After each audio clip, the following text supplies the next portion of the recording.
हरे कृष्णा। भगवत गीता के चौथे अध्याय में आपका स्वागत है। आज के अध्याय का नाम है ज्ञान योग। तो जैसे कि हमने चर्चा की, योग का अर्थ क्या है भगवत गीता में, भगवान से जुड़ना। ज्ञान योग का अर्थ है कि ज्ञान के द्वारा हम भगवान से कैसे जुड़े। तो ये अध्याय बहुत ही ज्यादा महत्वपूर्ण होने वाला है, क्योंकि इस अध्याय में हमें भगवत गीता का इतिहास भी पता लगता है कि भगवत गीता कितने साल पुरानी है, और इसमें हमें भगवान की दिव्य प्रकृति का भी पता लगता है, और इसमें हमें ज्ञान की वास्तविक विधि क्या है उसका भी हमें पता लगता है। तो आरंभ करते हैं आज का अध्याय।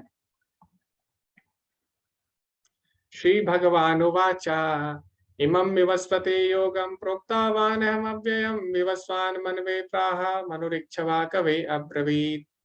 भगवान श्री कृष्ण ने कहा, मैंने इस अमर योग विद्या का उपदेश सूर्यदेव विवस्वान को दिया, और विवस्वान ने मनुष्यों के पिता मनु को उपदेश दिया, और मनु ने इसका उपदेश इक्ष्वाकु को दिया।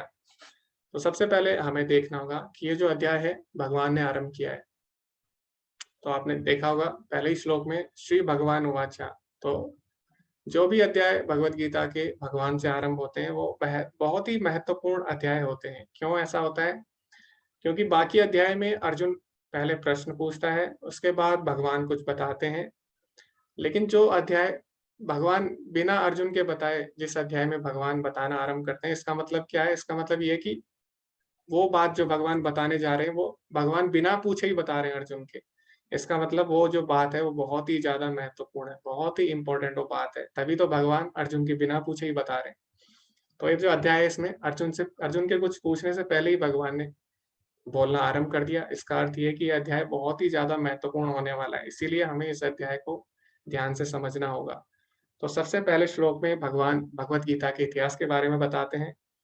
और कई लोग हैं वो बोलते हैं कि अगर भगवत गीता इतनी ही बड़ी है, इतनी श्रेष्ठ है, इतनी महत्वपूर्ण है, तो फिर भगवत गीता 5000 साल पहले कहाँ थी? तो ऐसे भी लोग बोलते हैं अगर भगवत गीता इतनी ही महत्वपूर्ण है, इतनी महान पुस्तक है, तो फिर भगवत गीता तो हमेशा होनी चाहिए थी। ठीक है। तो इसमें भगवान बताते हैं भगवत गीता का इतिहास कि भगवत गीता वास्तव में 5000 साल पुरानी नहीं है। ये जो भगवत गीता है, ये सबसे पहले भगवान बोलते हैं कि इससे पहले मैं ये ज्ञान सूर्यदेव को भी दे चुका हूँ, और सूर्यदेव इस ज्ञान को मनु को भी दे चुके हैं, और मनु इक्ष्वाकु को ये ज्ञान दे चुके हैं, और आज मैं वही भगवत गीता का योग तुमको बता रहा हूँ। तो अभी हम आगे थोड़ी देर में हम गणना भी करेंगे, कैलकुलेशन भी करेंगे कि भगवत गीता कब कब भगवान ने बोली है। तो वो हम आगे करने वाले हैं। दूसरा भगवान बताते हैं दूसरे श्लोक में, एवं परंपरा प्राप्तिम इमं राजऋषो विदुः सकाले नेह महता योगुनश्चा परंतपा। तो भगवान बताते हैं इस प्रकार यह परम विज्ञान गुरु परंपरा द्वारा प्राप्त किया गया, और राज ऋषियों ने इसी विधि से इसे समझा, किंतु कालक्रम में यह परंपरा छिन्न हो गई, अतः यह विज्ञान यथारूप में लुप्त हो गया लगता है। तो भगवान बताते हैं जो भगवत गीता का ज्ञान है वो कैसे आया है? गुरु शिष्य परंपरा में, एवं परंपरा प्राप्तिम। तो इसीलिए हमें जब भी हम भगवत गीता समझते हैं और भगवत गीता हम सुनते हैं तो हमें कैसे सुननी चाहिए? प्रमाणिक गुरु शिष्य परंपरा में ही सुननी चाहिए। तो जैसे हम कोई भी कोर्स करते हैं, मैंने पहले दिन भी बताया था कि हम एक प्रमाणिक संस्था से या प्रमाणिक स्कूल से, विश्वविद्यालय से हम कोर्स करते हैं, तभी उसकी मान्यता होती है डिग्री की, तभी उस ज्ञान को प्रमाणिक माना जाता है। तो इसी प्रकार अगर हमें आध्यात्मिक ज्ञान चाहिए, उसके भी कुछ प्रमाणिक संप्रदाय हैं। तो जो गुरु है हमारा वो उन प्रमाणिक संप्रदाय में होना चाहिए। तो ये बात कौन बता रहा है? भगवान स्वयं बता रहे हैं क्यों होना चाहिए, और गुरु शिष्य परंपरा क्या है उसकी भी हम चर्चा आने वाली स्लाइड्स में करने वाले हैं। तो बस हमें यहाँ पे पता लगता है कि भगवत गीता बहुत प्राचीन है और आज की नहीं है। दूसरा कि हमें जो भगवत गीता का ज्ञान है वो गुरु शिष्य परंपरा में लेना चाहिए। तो आगे भगवान एक और बात बताते हैं, सकाले नियमता योगो नष्टा परंतपा। किंतु काल क्रम में कुछ ऐसा हुआ कि ये जो गुरु शिष्य परंपरा है ये बीच में टूट गई, तो जिसके कारण मुझे ये भगवत गीता का ज्ञान दोबारा देना पड़ा। तो भगवान स्वयं आते हैं गुरु शिष्य परंपरा की स्थापना करने के लिए। तो गुरु शिष्य परंपरा कैसे टूटती है? क्या होता है जब जब लोग अपने मनमाने ढंग से भगवत गीता बताने लग जाते हैं। ठीक है। तो गुरु शिष्य परंपरा में क्या होता है, जैसे भगवान ने अर्जुन को बताई, वैसे ही अगर कोई हमें भगवत गीता बताता है गुरु, तभी जाके वो गुरु शिष्य परंपरा में ज्ञान उसी रूप में चलता है, यथारूप। लेकिन अगर कोई अपने मनमाने ढंग से भगवत गीता बताने लग जाता है अपने मनोधर्म से, तो क्या होता है उस समय गुरु शिष्य परंपरा टूट जाती है। तो आजकल भी ऐसा होता है, भगवत गीता के ऊपर 800 से ज़्यादा टीकाएँ, टिप्पणियाँ हो चुकी हैं, लेकिन सारी प्रमाणिक नहीं है। क्यों? क्योंकि उनमें से बहुत से लोगों ने अपने मन से, अपने मनोधर्म से उसकी व्याख्या की है। तो यही कारण है जिसके कारण गुरु शिष्य परंपरा नष्ट होती है। आगे हम देखेंगे गुरु शिष्य परंपरा क्यों आवश्यक है और प्रामाणिक संप्रदाय कौन से हैं। अब भगवान यहाँ पे क्या बताते हैं अगले श्लोक में, आज मेरे द्वारा यही प्राचीन योग यानी परमेश्वर के साथ अपने संबंध का विज्ञान तुमसे कहा जा रहा है। क्यों? क्योंकि तुम मेरे भक्त तथा मित्र हो, अतः तुम इस विज्ञान के दिव्य रहस्य को समझ सकते हो। तो अब जो तीसरा श्लोक है उसमें भगवान बताते हैं कि भगवत गीता समझने की योग्यता क्या है। कैसे हम भगवत गीता को समझ सकते हैं? तो भगवान बोलते हैं भक्तो असि में सखा चेती। तो अर्जुन को बोलते हैं क्योंकि तुम मेरे भक्त हो इसीलिए मैं तुम्हें भगवत गीता का ज्ञान दे रहा हूँ। तो क्योंकि तुम इसे समझ सकते हो। तो भगवत गीता अगर हमें समझनी है तो हमें समझना होगा कि कृष्ण भगवान है, और भगवत गीता उसी तरह समझनी है जिस तरह अर्जुन ने समझी है। हमें अपने मनोधर्म से नहीं समझनी चाहिए। तो इसीलिए इसी प्रकार हम भगवत गीता समझ सकते हैं। तो कई लोग बोलते हैं, कई लोग प्रश्न भी करते हैं कि अ, धृतराष्ट्र ने भी भगवत गीता सुनी और अर्जुन ने भी भगवत गीता सुनी, तो फिर धृतराष्ट्र का हृदय परिवर्तन क्यों नहीं हुआ? क्यों नहीं उसने गलत काम छोड़ दी? तो ज़रूरी नहीं है हम भगवत गीता सुनने के बाद गलत काम छोड़ दें। क्यों? क्योंकि अगर हमने उस तरह भगवत गीता नहीं सुनी जिस तरह अर्जुन ने सुनी है, तो फिर हम भी धृतराष्ट्र की तरह हम भी परिवर्तित नहीं होंगे। हम भी उसको अपने जीवन में उपयोग नहीं कर पाएँगे। इसीलिए भगवत गीता समझनी है तो भगवान स्वयं बोल रहे हैं कि क्या होना चाहिए उसके लिए? भक्तो असि में सखा चेती। तो हमें भगवान के प्रति श्रद्धा होनी बहुत ही आवश्यक है भगवत गीता समझने के लिए। अभी हम बात करते हैं गुरु शिष्य परंपरा की। तो सबसे पहले क्वेश्चन ये आता है कि प्रश्न ये उठता है कि गुरु क्यों चुने और गुरु का कार्य क्या है? तो अ, सबसे पहले हमें समझना होगा कि जो गुरु होता है उसका कार्य क्या होता है? गुरु का कार्य होता है कि जो हमारे शास्त्र हैं, जो हमारे वैदिक शास्त्र हैं, उनका जो ज्ञान है वो हमें यथारूप में दे। तो अपने मनोधर्म से जो ज्ञान न दे। गुरु क्या करता है, जो परंपरा में ज्ञान आता है, जैसे कि भगवान से परंपराएँ सारी आरंभ होती है। आपने सुना भी होगा जो सबसे पहले गुरु भगवान स्वयं है, क्योंकि भगवान से ही सारे वेद निकले हैं। तो भगवान क्या करते हैं जब किसी को ज्ञान देते हैं, तो फिर वो जो भक्त होते हैं भगवान के, वो उस ज्ञान को उसी तरह अपने शिष्य को देते हैं। फिर वो जो भक्त होते हैं, वो भी उसी ज्ञान को अपने अपने शिष्य को देते हैं। तो इस तरह गुरु शिष्य परंपरा चलती है। तो गुरु का कार्य क्या है? जो परंपरा में ज्ञान आ रहा है यथारूप, उसी को आगे भेजना, उसी का आगे प्रचार करना, शास्त्रों के ज्ञान को यथारूप हमारे सामने रखना, तो ये गुरु का कार्य है। तो अभी प्रश्न ये आता है कि हम शास्त्रों की क्यों सुने? क्यों ना हम अपने मन से कुछ नियम बनाएँ? क्यों ना हम अपने मन से ज्ञान प्राप्त करें और उसके अनुसार हम चलें? तो हमें गुरु की आवश्यकता क्या है? कई लोग बोल सकते हैं। क्यों ना हम अपने तरीके से चीज़ों को समझें? तो सबसे पहले हमें समझना होगा कि मनुष्य का जो ज्ञान है, उसमें 4 तरीके के दोष पाए जाते हैं। तो जो 4 तरीके के दोष कौन से हैं? पहला दोष है सबसे बड़ा, वो है गलती करना। तो जो मनुष्य है उससे गलती हो सकती है, तो इस कारण जो उसका ज्ञान होता है वो अपूर्ण हो सकता है। तो आपने आपने ये चीज़ देखी भी होगी कि कई बार हम कुछ गणना करते हैं या कुछ भी करते हैं तो उसमें गलती हो जाती है, जिसके कारण वो जो गलत ज्ञान है, वो उसको हम प्रचारित कर देते हैं। कई बार ऐसा हुआ है। और दूसरा जो दोष है मनुष्य में वो कौन-सा है? धोखा खाना। तो मनुष्य कभी-कभी धोखा भी खा सकता है। तो जैसे आपने देखा होगा अभी कभी हम रेगिस्तान में आपने सुना होगा उसको मृग तृष्णा या मिराज बोलते हैं अंग्रेजी में। तो उसमें क्या होता है जब मनुष्य जाता है रेगिस्तान में उसको वहाँ पे पानी दिखाई देता है, जबकि पानी होता नहीं है वास्तव में। तो इसी तरह आप गर्मियों में अगर आप सड़क पे जाएँगे तो आप देखोगे कि सड़क से गर्म भाप निकलती है, तो ऐसा लगता है जैसे सड़क पे पानी हो। तो इस प्रकार जो हमारी इंद्रियाँ हैं, धोखा भी खा देती है, जिसके कारण हमारा ज्ञान कभी भी पूर्ण नहीं हो सकता। ये दूसरा दोष है, मनुष्य में जो पाया जाता है, ज्ञान अर्जित करने में। तीसरा दोष है, हमारी जो इंद्रियाँ हैं, वो अपूर्ण हैं। अपूर्ण है मतलब कैसे? कि हमारी सारी इंद्रियों की कुछ सीमाएं होती हैं। जैसे कि अगर हम सुनते हैं तो उसकी भी एक सीमा होती है, आपने विज्ञान में पढ़ा होगा। कुछ फ्रीक्वेंसी होती है, उसी के अंदर हम सुन सकते हैं, उससे ज़्यादा हम नहीं सुन सकते, ना उससे कम। तो हमारी इसी प्रकार सारी इंद्रियाँ, हमारी बोलने की भी एक सीमा है, ठीक है? और हमारी सुनने की और हमारी देखने की भी एक सीमा होती है। जैसे कि अभी मैं इस दीवार के आर-पार नहीं देख सकता, और या मैं कुछ चीज़ें हैं उन्हें नहीं देख सकता दूर से, या कुछ चीज़ें जो छोटी हैं उनको भी नहीं देख सकता। तो इस तरह हमारी जो इंद्रियाँ हैं, तीसरा दोष क्या है? हमारी इंद्रियाँ अपूर्ण हैं। और चौथा दोष जो हमारे अंदर पाया जाता है, जो हमें शुद्ध ज्ञान लेने से रोकता है, वो क्या है? वो है हमारी धोखा देने की प्रवृत्ति। तो हो सकता है आपको सही ज्ञान प्राप्त हो गया हो किसी को, लेकिन क्या होता है, हमारे अंदर एक प्रवृत्ति होती है कभी-कभी धोखा देने की, जिसके कारण हम दूसरों को गलत ज्ञान दे देते हैं। तो ये 4 प्रकार के दोष मनुष्य में पाए जाते हैं, जो उसे पूर्ण ज्ञान से रोकते हैं। लेकिन शास्त्रों में ये 4 प्रकार के दोष नहीं पाए जाते। क्यों? क्योंकि शास्त्र किसने बोले हैं? स्वयं उसने बोले हैं जो खुद पूर्ण है। तो पूर्ण ज्ञान हमें वही दे सकते हैं जो स्वयं पूर्ण है, क्योंकि हम लोग अपूर्ण हैं, इसीलिए हमारा ज्ञान भी कभी पूर्ण नहीं हो सकता।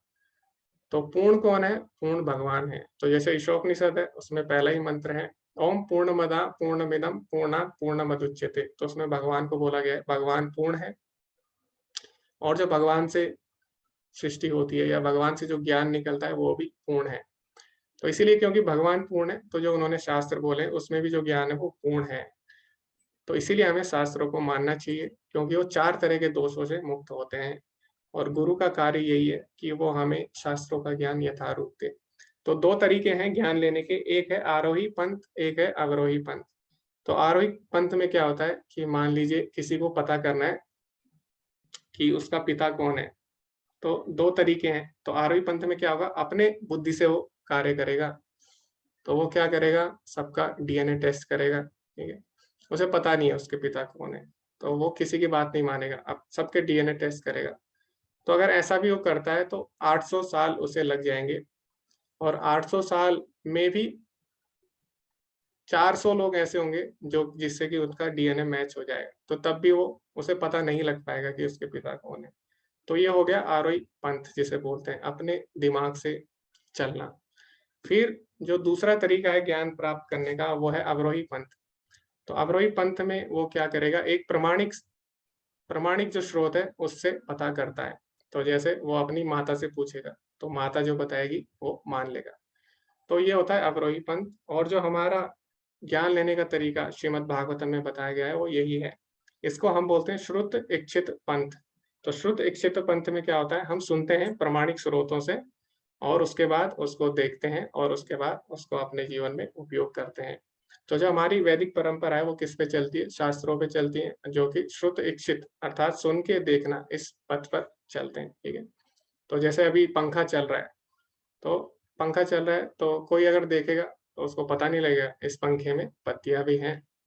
लेकिन अगर कोई उनको बताता है प्रामाणिक स्रोत कि हाँ, जिसने पंखे को पहले देखा है कि पंखे में पत्तियाँ होती है, और जब इसे रोकेंगे तब हम उसको देख पाएँगे। तो इस प्रकार क्या होता है, उसका समय बच जाएगा। तो प्रामाणिक स्रोत, तो हम कहीं न कहीं प्रामाणिक स्रोत पे विश्वास करते हैं।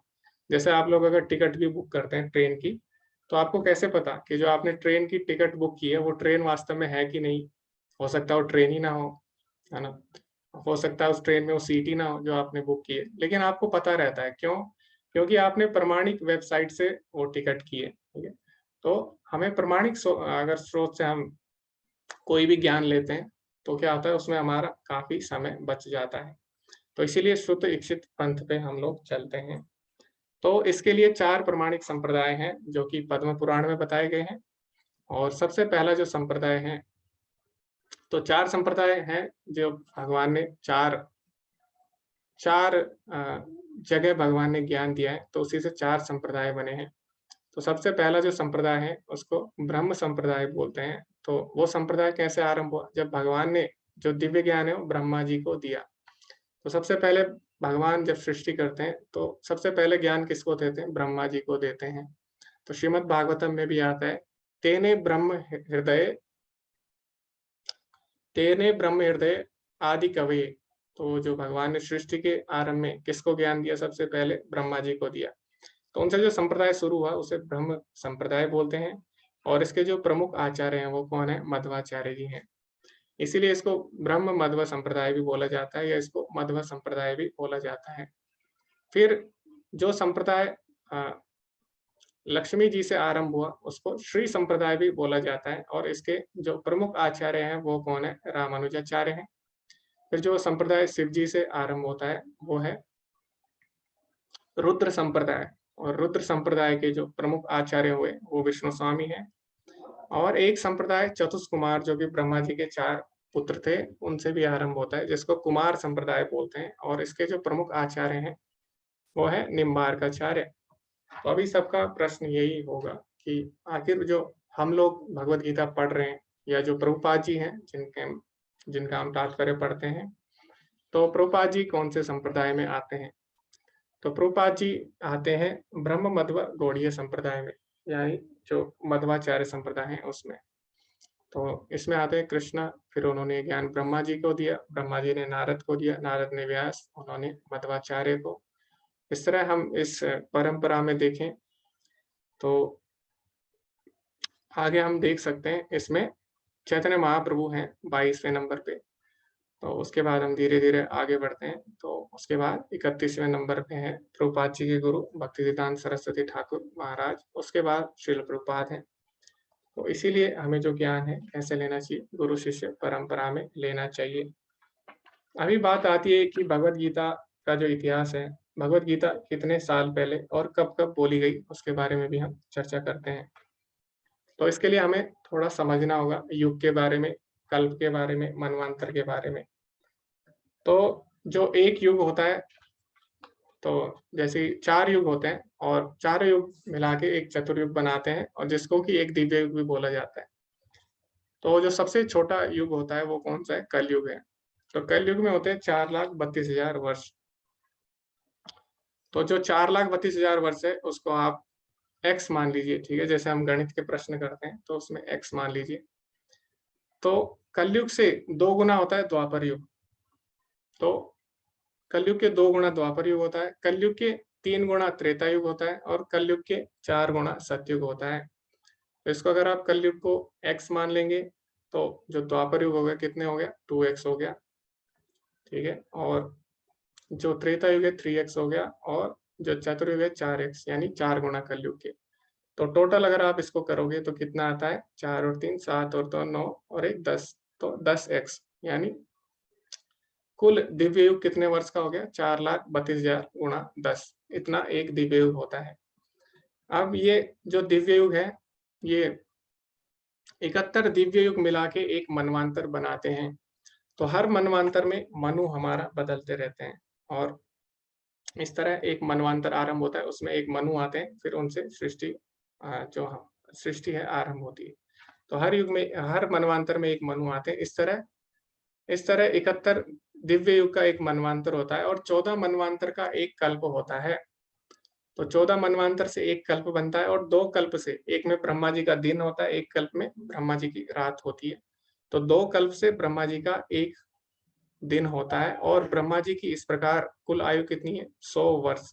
ठीक है? तो ब्रह्मा जी 100 वर्ष तक जीते हैं, उसके बाद फिर महाप्रलय आती है। तो इस प्रकार ही हमने समय को समझा। अभी हम गणना करते हैं इसके आधार पे ब्रह्मा जी की आयु अभी कितनी है। तो अभी जो ब्रह्मा जी हैं उनकी आयु है 50 साल। तो 50 साल अगर इसको हम दिन में बदले तो इसको आप 360 से गुणा कर सकते हैं। उसके बाद हमने बताया एक जो उनका दिन होता है ब्रह्मा जी का, उसमें 2 कल्प होते हैं, दिन और रात। तो 2 से गुणा करें और अभी जो एक मनवांतर होता है, एक जो कल्प होता है उसमें कितने होते हैं? 1000 दिव्य युग होते हैं। तो जो कल्प को अगर हमें दिव्य युग में बदलना है तो एक दिव्य युग मैंने बताया कितना होता है? 4,32,000 गुणा 10, ठीक है? तो इतना प्लस उसमें कितने हो गए? 6 मनवांतर बीत चुके हैं हमारे। तो एक कल्प कितने का होता है? एक कल्प होता है 14 मनवांतर का, है ना? तो अगर आप 14 से भाग दे दें एक पूरे कल्प को तो 1 मनवांतर का समय आ जाएगा और उसको अगर आप 6 से गुणा कर दो तो 6 मनवांतर का समय आ जाएगा, जो कि हो जाएगा लगभग 18,514.285 लाख, इतने साल हो जाएंगे।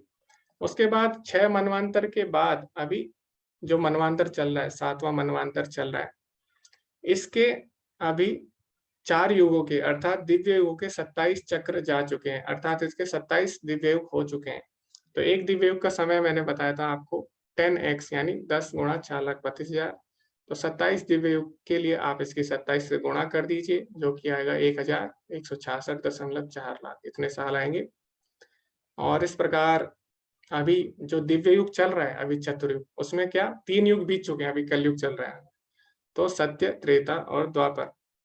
तो मैंने बताया था सतयुग कितना होता है, 3 गुणा होता है, और जो द्वापर है वो 2 गुणा होता है, त्रेता 3 गुणा होता है। तो कुल मिला के 9 गुणा हो गया कलयुग के। तो 9 गुणा 4,32,000, तो ये हो गया 38.88 लाख। और अभी जो कलयुग है उसके 5,117 साल बीत चुके हैं। तो अगर इसको आप टोटल करोगे कुल मिला के, तो ब्रह्मा जी की जो आयु है वो कितनी आती है, ब्रह्मा जी की आयु आती है 1555.2 खरब, इतने साल।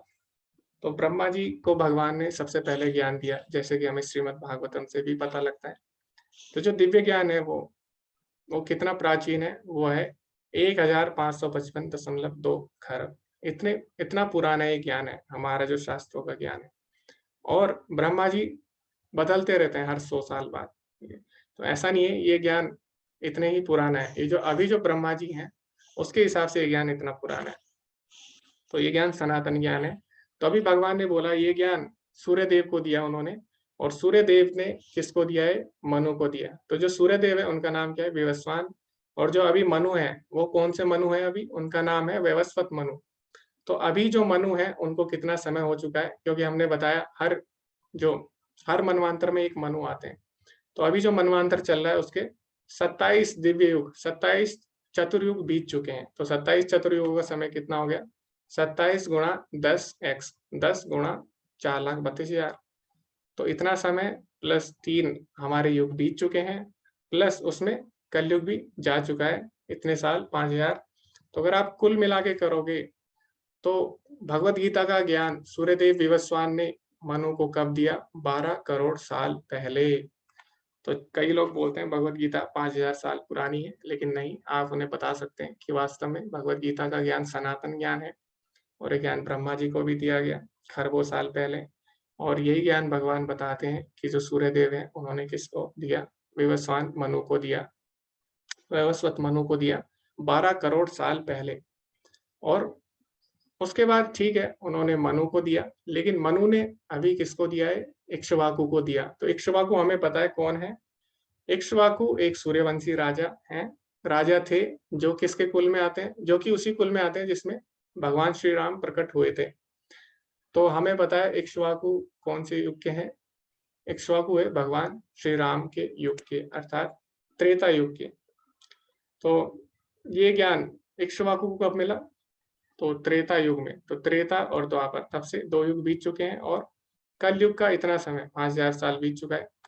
तो आप कुल करेंगे, कुल मिला के, तो ये ज्ञान जो इक्ष्वाकु को दिया वो 20 लाख साल पहले दिया गया।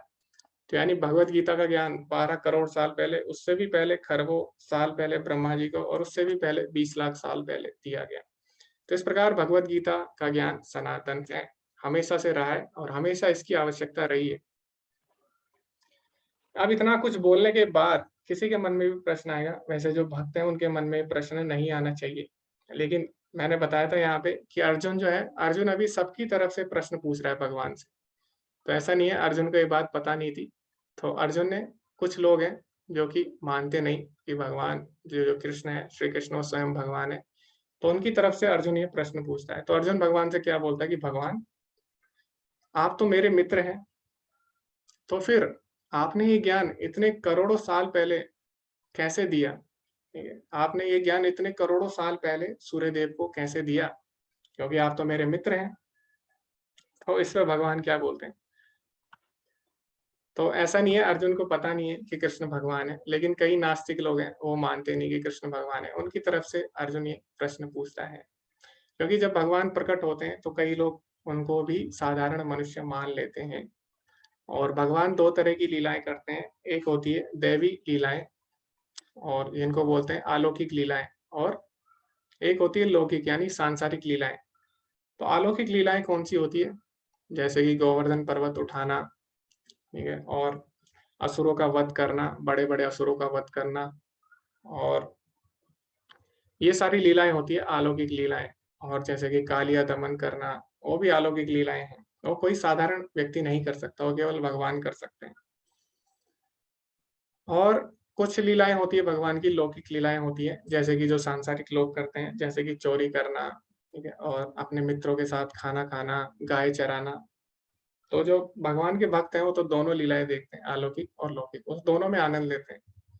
लेकिन जो असुर हैं, उनको भगवान की अलौकिक लीलाएँ नहीं दिखाई देती। वो केवल भगवान की जो लौकिक सांसारिक लीलाएँ हैं, उन्हीं को देख के वो मोहित हो जाते हैं, और वो सोचते हैं कि भगवान भी हमारी तरह ही है। तो जैसे हम लोग यहाँ संसार में हैं, वैसे ही भगवान कृष्ण भी हैं। हम भी पैदा हुए, वो भी पैदा हुआ। हमने भी चोरी की, उसने भी चोरी की। हमने भी मार खाई, उसने भी मार खाई। तो फिर हम में अंतर ही क्या है? तो बोलते हैं कि कृष्ण भगवान है ही नहीं, ठीक है? इस तरह कस कुछ लोग बोलते हैं। तो इसीलिए अर्जुन ने ये प्रश्न किया कि आप तो मेरे मित्र हैं, फिर आपने ये भगवत गीता का ज्ञान इतने सालों पहले कैसे दिया सूर्यदेव को? तो आगे हमें देखना होगा भगवान ने क्या बोला, इसका उत्तर भगवान ने क्या दिया। भगवान ने बोला, अजोऽपि सन्नव्यात्मा भूतानामीश्वरोऽपि सन् प्रकृतिं स्वामधिष्ठाय संभवामि आत्ममायया। यद्यपि मैं अजन्मा तथा अविनाशी हूँ, और यद्यपि मैं समस्त जीवों का स्वामी हूँ, तो भी प्रत्येक युग में मैं अपने दिव्य रूप में प्रकट होता हूँ। तो भगवान ने बताया, हाँ अर्जुन, तुम मेरे मित्र हो, लेकिन तुम में और मेरे में अंतर है। क्या अंतर है? भगवान बोल रहे हैं, मैं अजन्मा और अविनाशी हूँ, और मैं कौन हूँ? मैं सभी जीवों का स्वामी ईश्वर हूँ। तो हमें समझना होगा। और भगवान क्या बोल रहे हैं? संभवामि आत्म मायया, यानी मैं अपनी इच्छा से प्रकट होता हूँ। तो ये अंतर है जीवात्मा में और भगवान में। तो भगवान जब प्रकट होते हैं, अपने आदि दिव्य रूप में प्रकट होते हैं। ऐसा नहीं है भगवान ने कोई छद्म रूप ले लिया, जैसे हम हैं, हमारा अभी कोई भी वश नहीं है।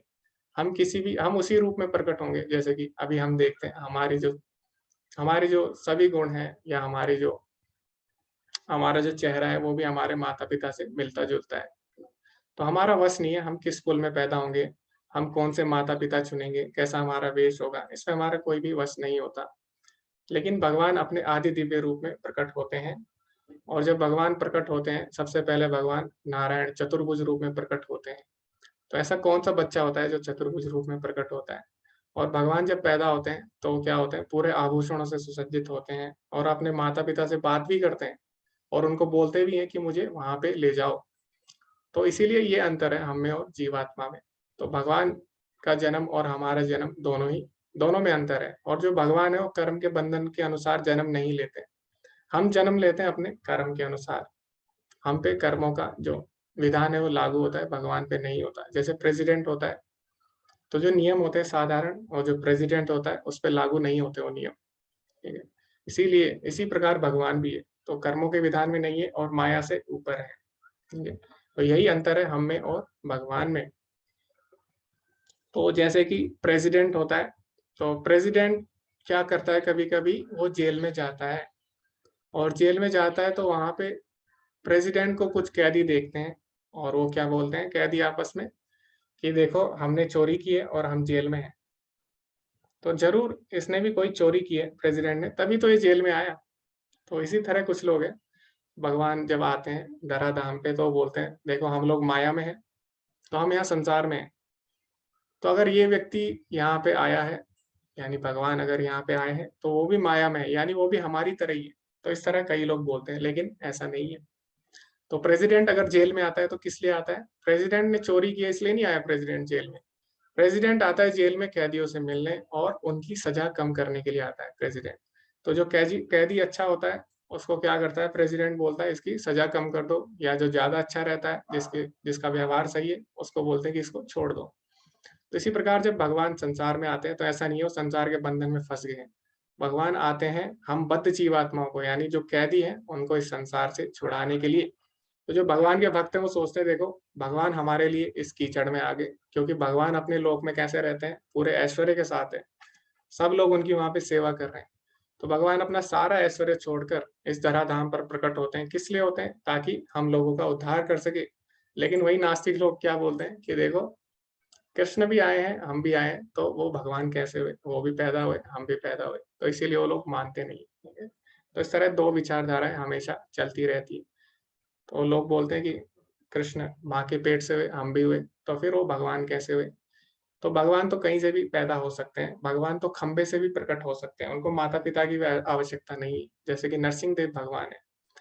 लेकिन फिर भी भगवान यशोदा को अपनी माँ के रूप में स्वीकार करते हैं, क्यों? ताकि उनको वात्सल्य रस दे सकें, अपने भक्तों को आनंद देने के लिए भगवान प्रकट होते हैं और ये भगवान आगे बताएँगे अभी।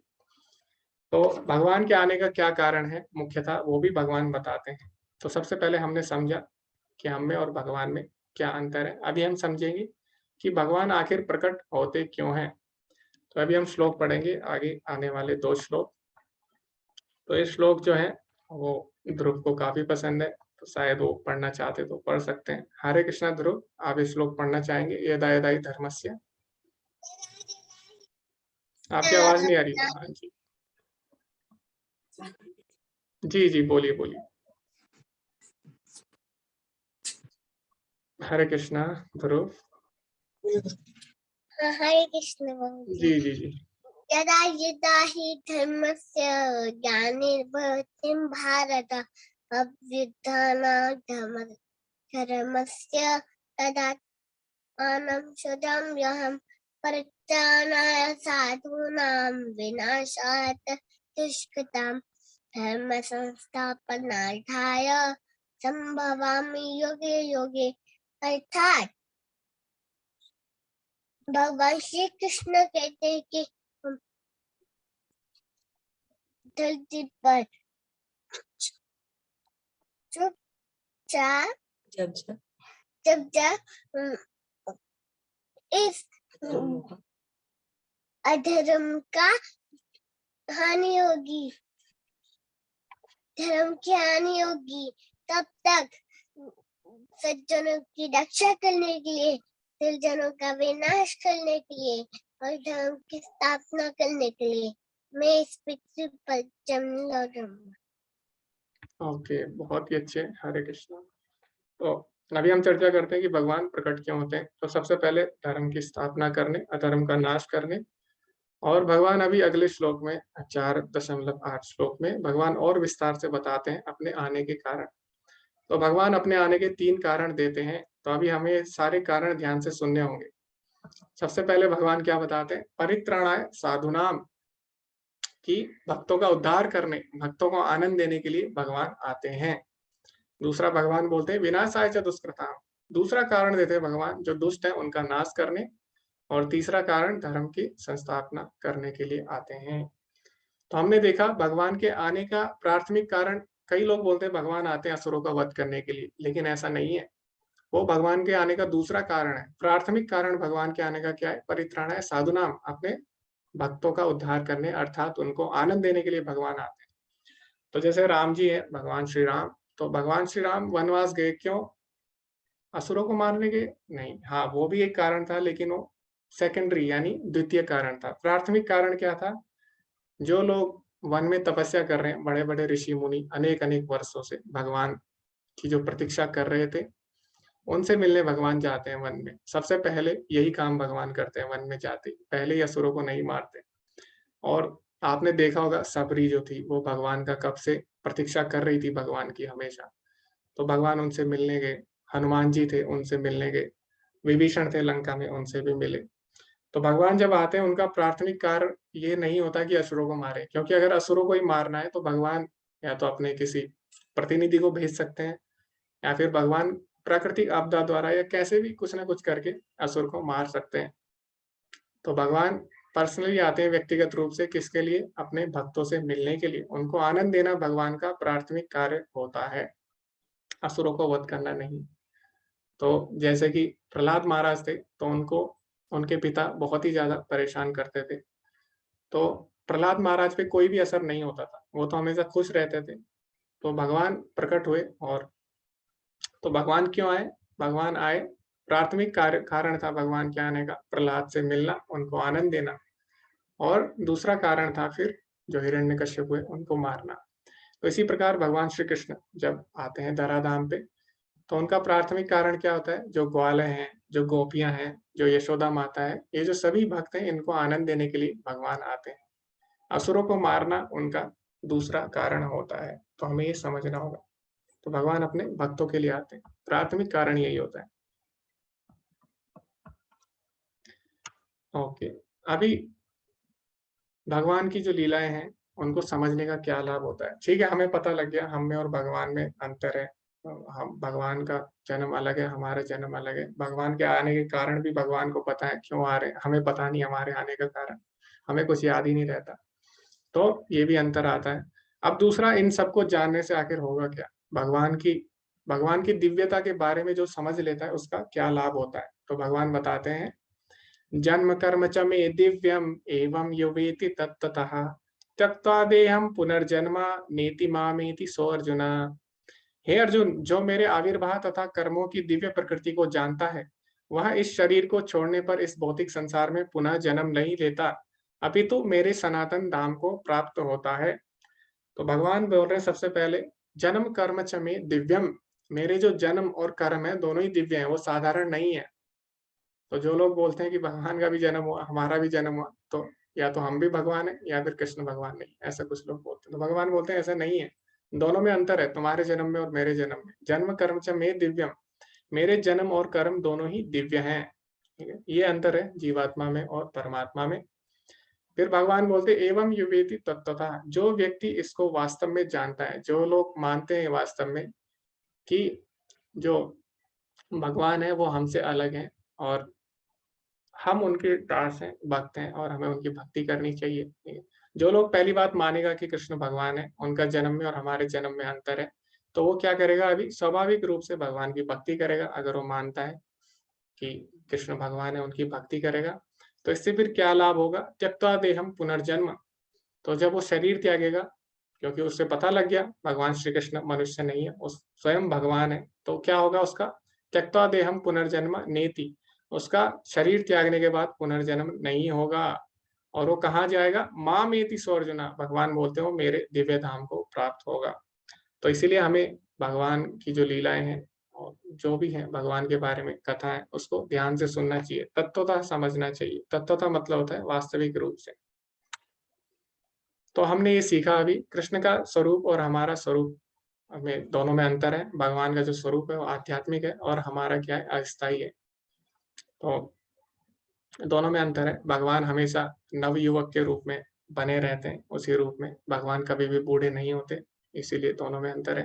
तो ब्रह्म संहिता में भी ब्रह्मा जी बोलते हैं, आद्यम पुराण पुरुषम नव यौवनम चा, कि भगवान श्री कृष्ण जो है वो आदि पुराण पुरुष है, फिर भी वो कैसे हैं, नव यौवनम चा, नए युवक की तरह हैं। तो यही अंतर है हमें और भगवान में। दूसरा, हम लोग माया द्वारा नियंत्रित होते हैं और भगवान माया के स्वामी हैं। और तीसरा एक और कारण अभी भगवान आगे आने वाले श्लोकों में देंगे कि न में कर्माणि लिम्पन्ति न में कर्म फला स्पृहा, कि भगवान जो है कर्म बंधन में नहीं है और हम कर्मों के बंधन में फंसे हुए हैं। तो ये अंतर है हमें और भगवान में।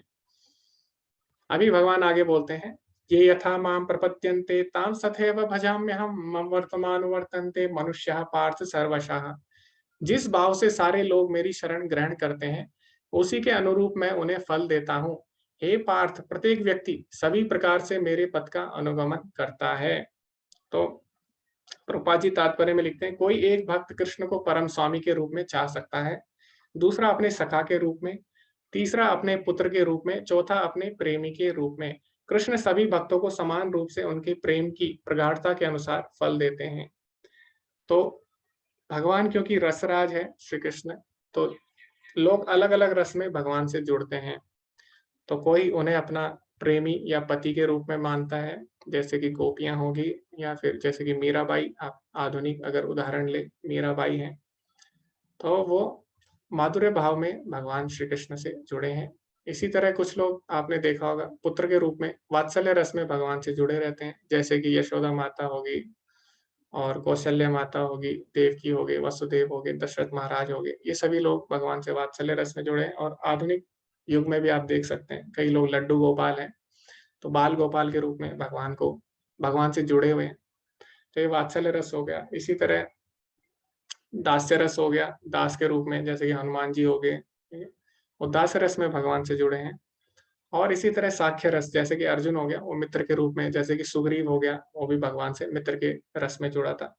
तो भगवान से जिस रस में हम जुड़ते हैं, भगवान उसी अनुसार हमसे उसी भाव का आदान प्रदान करते हैं। तो इसमें एक छोटी सी कहानी भी आती है अभी।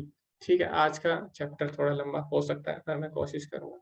तो इसमें क्या होता है कि जब भगवान कंस का वध करने वाले थे, कंस के जब भगवान राजमहल में गए, तो भगवान श्री कृष्ण जब वहां पे खड़े थे, तो सभी ने भगवान को अलग अलग रूप में देखा।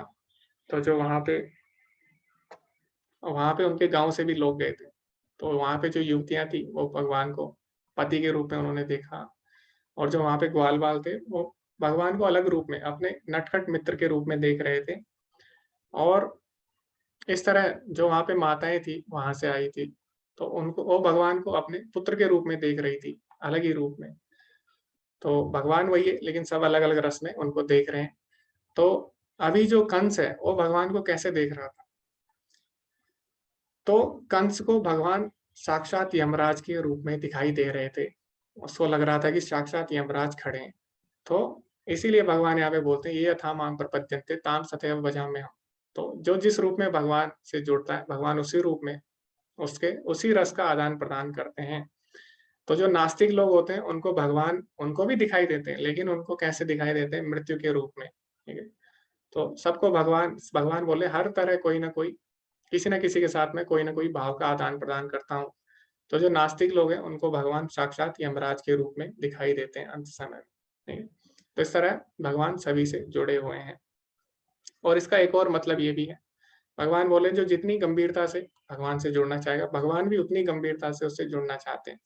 यानी हम जितना भगवान को चाहते हैं उतना ही गंभीरता से भगवान भी हमें चाहते हैं। तो अगर हम भगवान की जो लीलाएं हैं, भगवान की शिक्षाएं हैं, भगवान की नाम गुण रूप लीलाएं, इनको अगर हम गंभीरता से नहीं लेंगे तो फिर हम भक्ति में आगे नहीं बढ़ पाएंगे। क्यों? क्योंकि भगवान भी फिर हमको गंभीरता से नहीं लेंगे। तो इसीलिए अगर हम चाहते हैं कि भगवान का ध्यान हमारी तरफ आए, तो हमें भी भगवान की तरफ ध्यान देना होगा। क्यों? ये यथा माम प्रपद्यन्ते ताम तथैव भजाम्यहम्, भगवान स्वयं बोल रहे हैं। इस प्रकार भगवान बताते हैं, लेकिन भगवान बोलते हैं कि कुछ लोग हैं वो भगवान की शरण में नहीं जाते। वो लोग नास्तिक भी नहीं है, लेकिन वो लोग पता है उनको कि भगवान जो है वो श्री कृष्ण जो है वो भगवान है, लेकिन फिर भी वो उनकी शरण में नहीं जाते कुछ लोग। क्यों? तो भगवान उसका यहाँ पे कारण देते हैं। भगवान बोलते हैं इस संसार में मनुष्य सकाम कर्मों में सिद्धि चाहता है। कांता कर्मणा सिद्धिम यजन्ते यह देवता, फलस्वरूप वे देवताओं की पूजा करते हैं। निसंदेह इस संसार में मनुष्य को सकाम कर्म का फल शीघ्र प्राप्त होता है। क्षिप्रम ही मानुषम लोके सिद्धिर भवति कर्मजा, ऐसे भगवान बोलते हैं। तो ऐसा भगवान ने क्यों बोला? तो कुछ लोग भगवान की शरण में नहीं जाते डायरेक्ट, जैसे असुर लोग हैं, वो चाहते तो भगवान की शरण में जा सकते हैं, लेकिन वो नहीं जाते, वो देवी देवताओं की शरण में जाते हैं। क्यों? क्योंकि उनको पता है कि देवी देवता जल्दी प्रसन्न हो जाएंगे और उनको मनचाहा वरदान दे देंगे। तो आजकल भी यही होता है, हम लोग जाते हैं मंदिर में अलग अलग देवी देवताओं के, तो हम देखा होगा बहुत सारे लोग इसीलिए जाते हैं कुछ भौतिक लाभ के लिए। लेकिन ये जो भौतिक लाभ होते हैं इनसे हमारा नाश हो जाता है। जैसे कि जो हिरण्यकश्यपु है, उसने भी भौतिक लाभ मांगे, उसने सारी जगह लगभग उसने अपना साम्राज्य स्थापित कर दिया, यहाँ तक कि स्वर्ग पे भी उसका राज हो गया। उसने ब्रह्मा जी से ऐसा वरदान ले लिया, लेकिन अंत में क्या हुआ? अंत में उसी के कारण उसका नाश हो गया। तो इसी तरह जो भी हम भौतिक फल देवी देवताओं से मांगते हैं तो वो हमें देते हैं, लेकिन क्या होता है वो हमारे लिए सही नहीं होते। हमें भी पता है वो हमारे लिए सही नहीं है। क्यों? क्योंकि अगर जो हमारे लिए सही होगा वो भगवान हमें स्वयं देंगे, जो सही नहीं होगा भगवान हमारे लिए नहीं देते। ठीक है, तो लेकिन हमें लगता है कभी कभी कि हमारे साथ गलत हो रहा है, तो हम क्या करते हैं, जबरदस्ती उसको बदलना चाहते हैं। ठीक है, तो उसके लिए हम अलग अलग देवी देवताओं को प्रसन्न करते हैं, और उससे जो भौतिक लाभ मिलता है हमें मिल भी जाता है, तो आगे जाके वो क्या करता है, हमें नुकसान ही देता है। तो इसीलिए कुछ लोग भगवान की शरण में नहीं जाते, ऐसा भगवान बोलते हैं।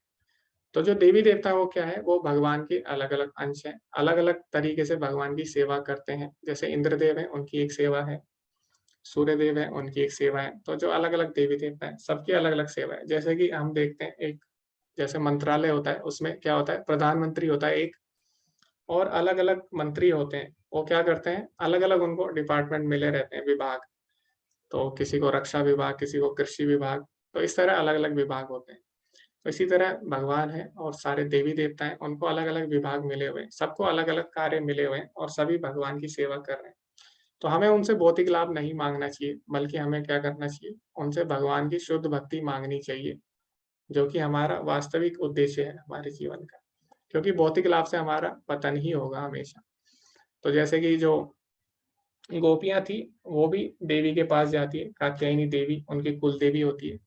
लेकिन वो देवी से क्या माँगती है? वो देवी से भौतिक चीज़ें नहीं माँगती। वो बोलती हैं कि आप हमें कृष्ण को पति के रूप में दे दीजिए।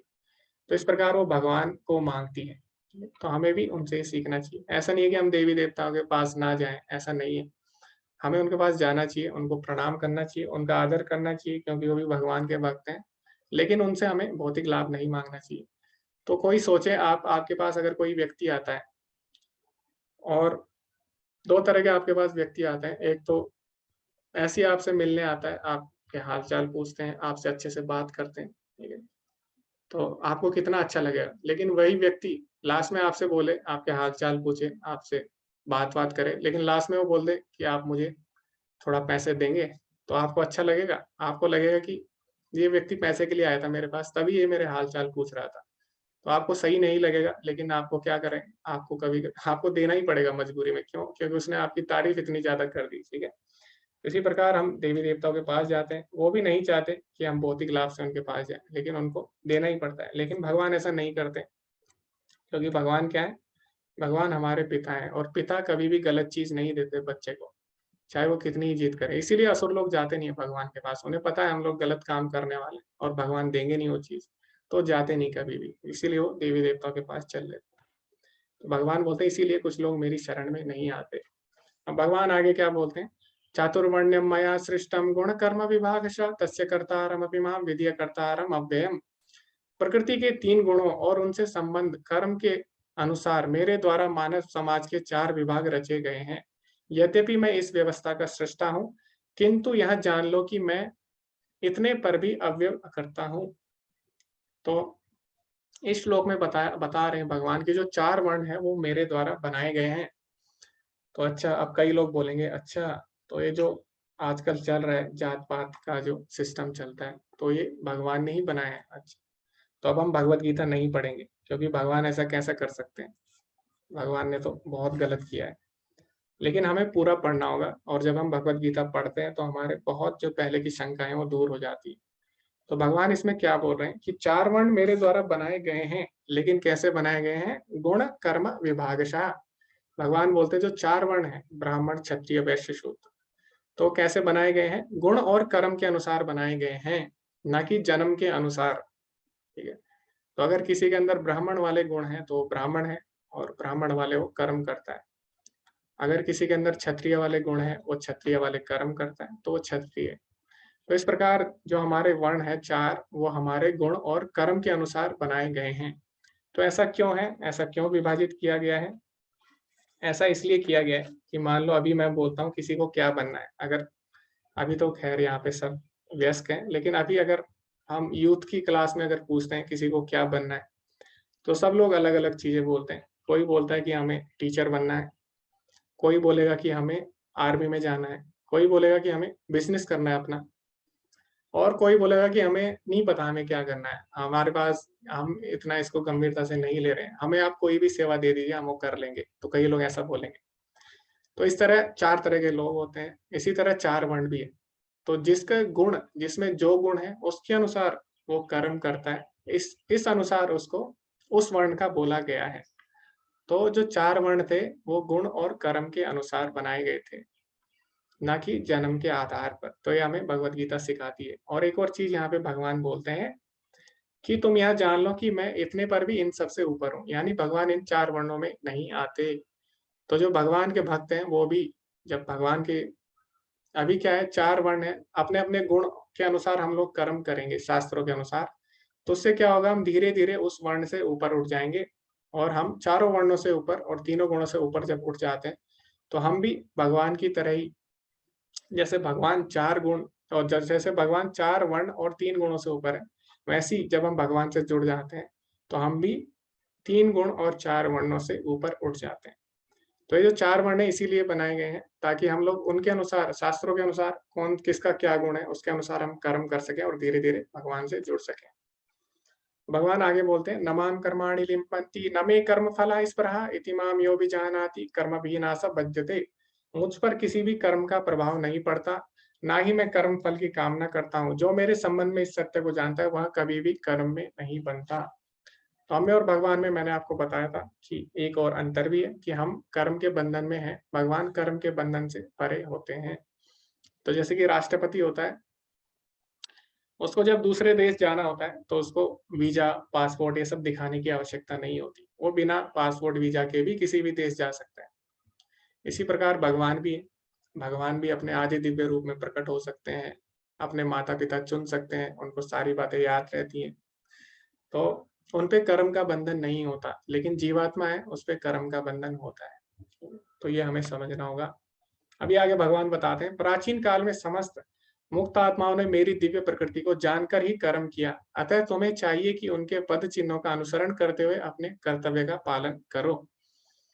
तो प्रभुपाद जी लिखते हैं कि कर्म करना यानी भगवान की भक्ति करना क्यों जरूरी है। तो प्रभुपाद जी बोलते हैं, मनुष्य की 2 श्रेणियां हैं। कुछ के मनों में दूषित विचार भरे रहते हैं, कुछ भौतिक दृष्टि से स्वतंत्र होते हैं। कृष्ण भावनामृत इन दोनों श्रेणियों के व्यक्तियों के लिए समान रूप से लाभप्रद है। जिनके मनों में दूषित विचार भरे हैं, उन्हें चाहिए कि भक्ति के अनुष्ठानों का पालन करते हुए क्रमिक शुद्धिकरण के लिए कृष्ण भावनामृत को ग्रहण करें, और जिनके मन पहले से ही ऐसी अशुद्धियों से स्वच्छ हो चुके हैं, वह उसी कृष्ण भावनामृत में अग्रसर होते रहें, जिससे अन्य लोग उनके आदर्श कार्यों का अनुसरण कर सकें और लाभ उठा सकें। तो प्रभुपाद जी बोलते हैं, भक्ति किसी भी अवस्था में नहीं छोड़नी चाहिए। तो 2 तरह के लोग हैं, एक जो अशुद्ध हैं अभी, जिनके मन में अभी भी कलमश है, और एक कुछ लोग हैं जो शुद्ध हो चुके हैं भक्ति द्वारा। तो जो लोग जिनके मन में अभी भी कलमश है, उनको भक्ति करनी है। क्यों? ताकि वो लोग शुद्ध हो सके और धीरे-धीरे आगे बढ़ सके। लेकिन जो लोग शुद्ध हो चुके हैं भगवान की भक्ति करके, उनको भी भगवान की भक्ति करनी है। क्यों? क्योंकि वो लोग भगवान की भक्ति करेंगे, तो उनको देख के जो बाकी लोग हैं, वो भी भगवान की भक्ति करेंगे।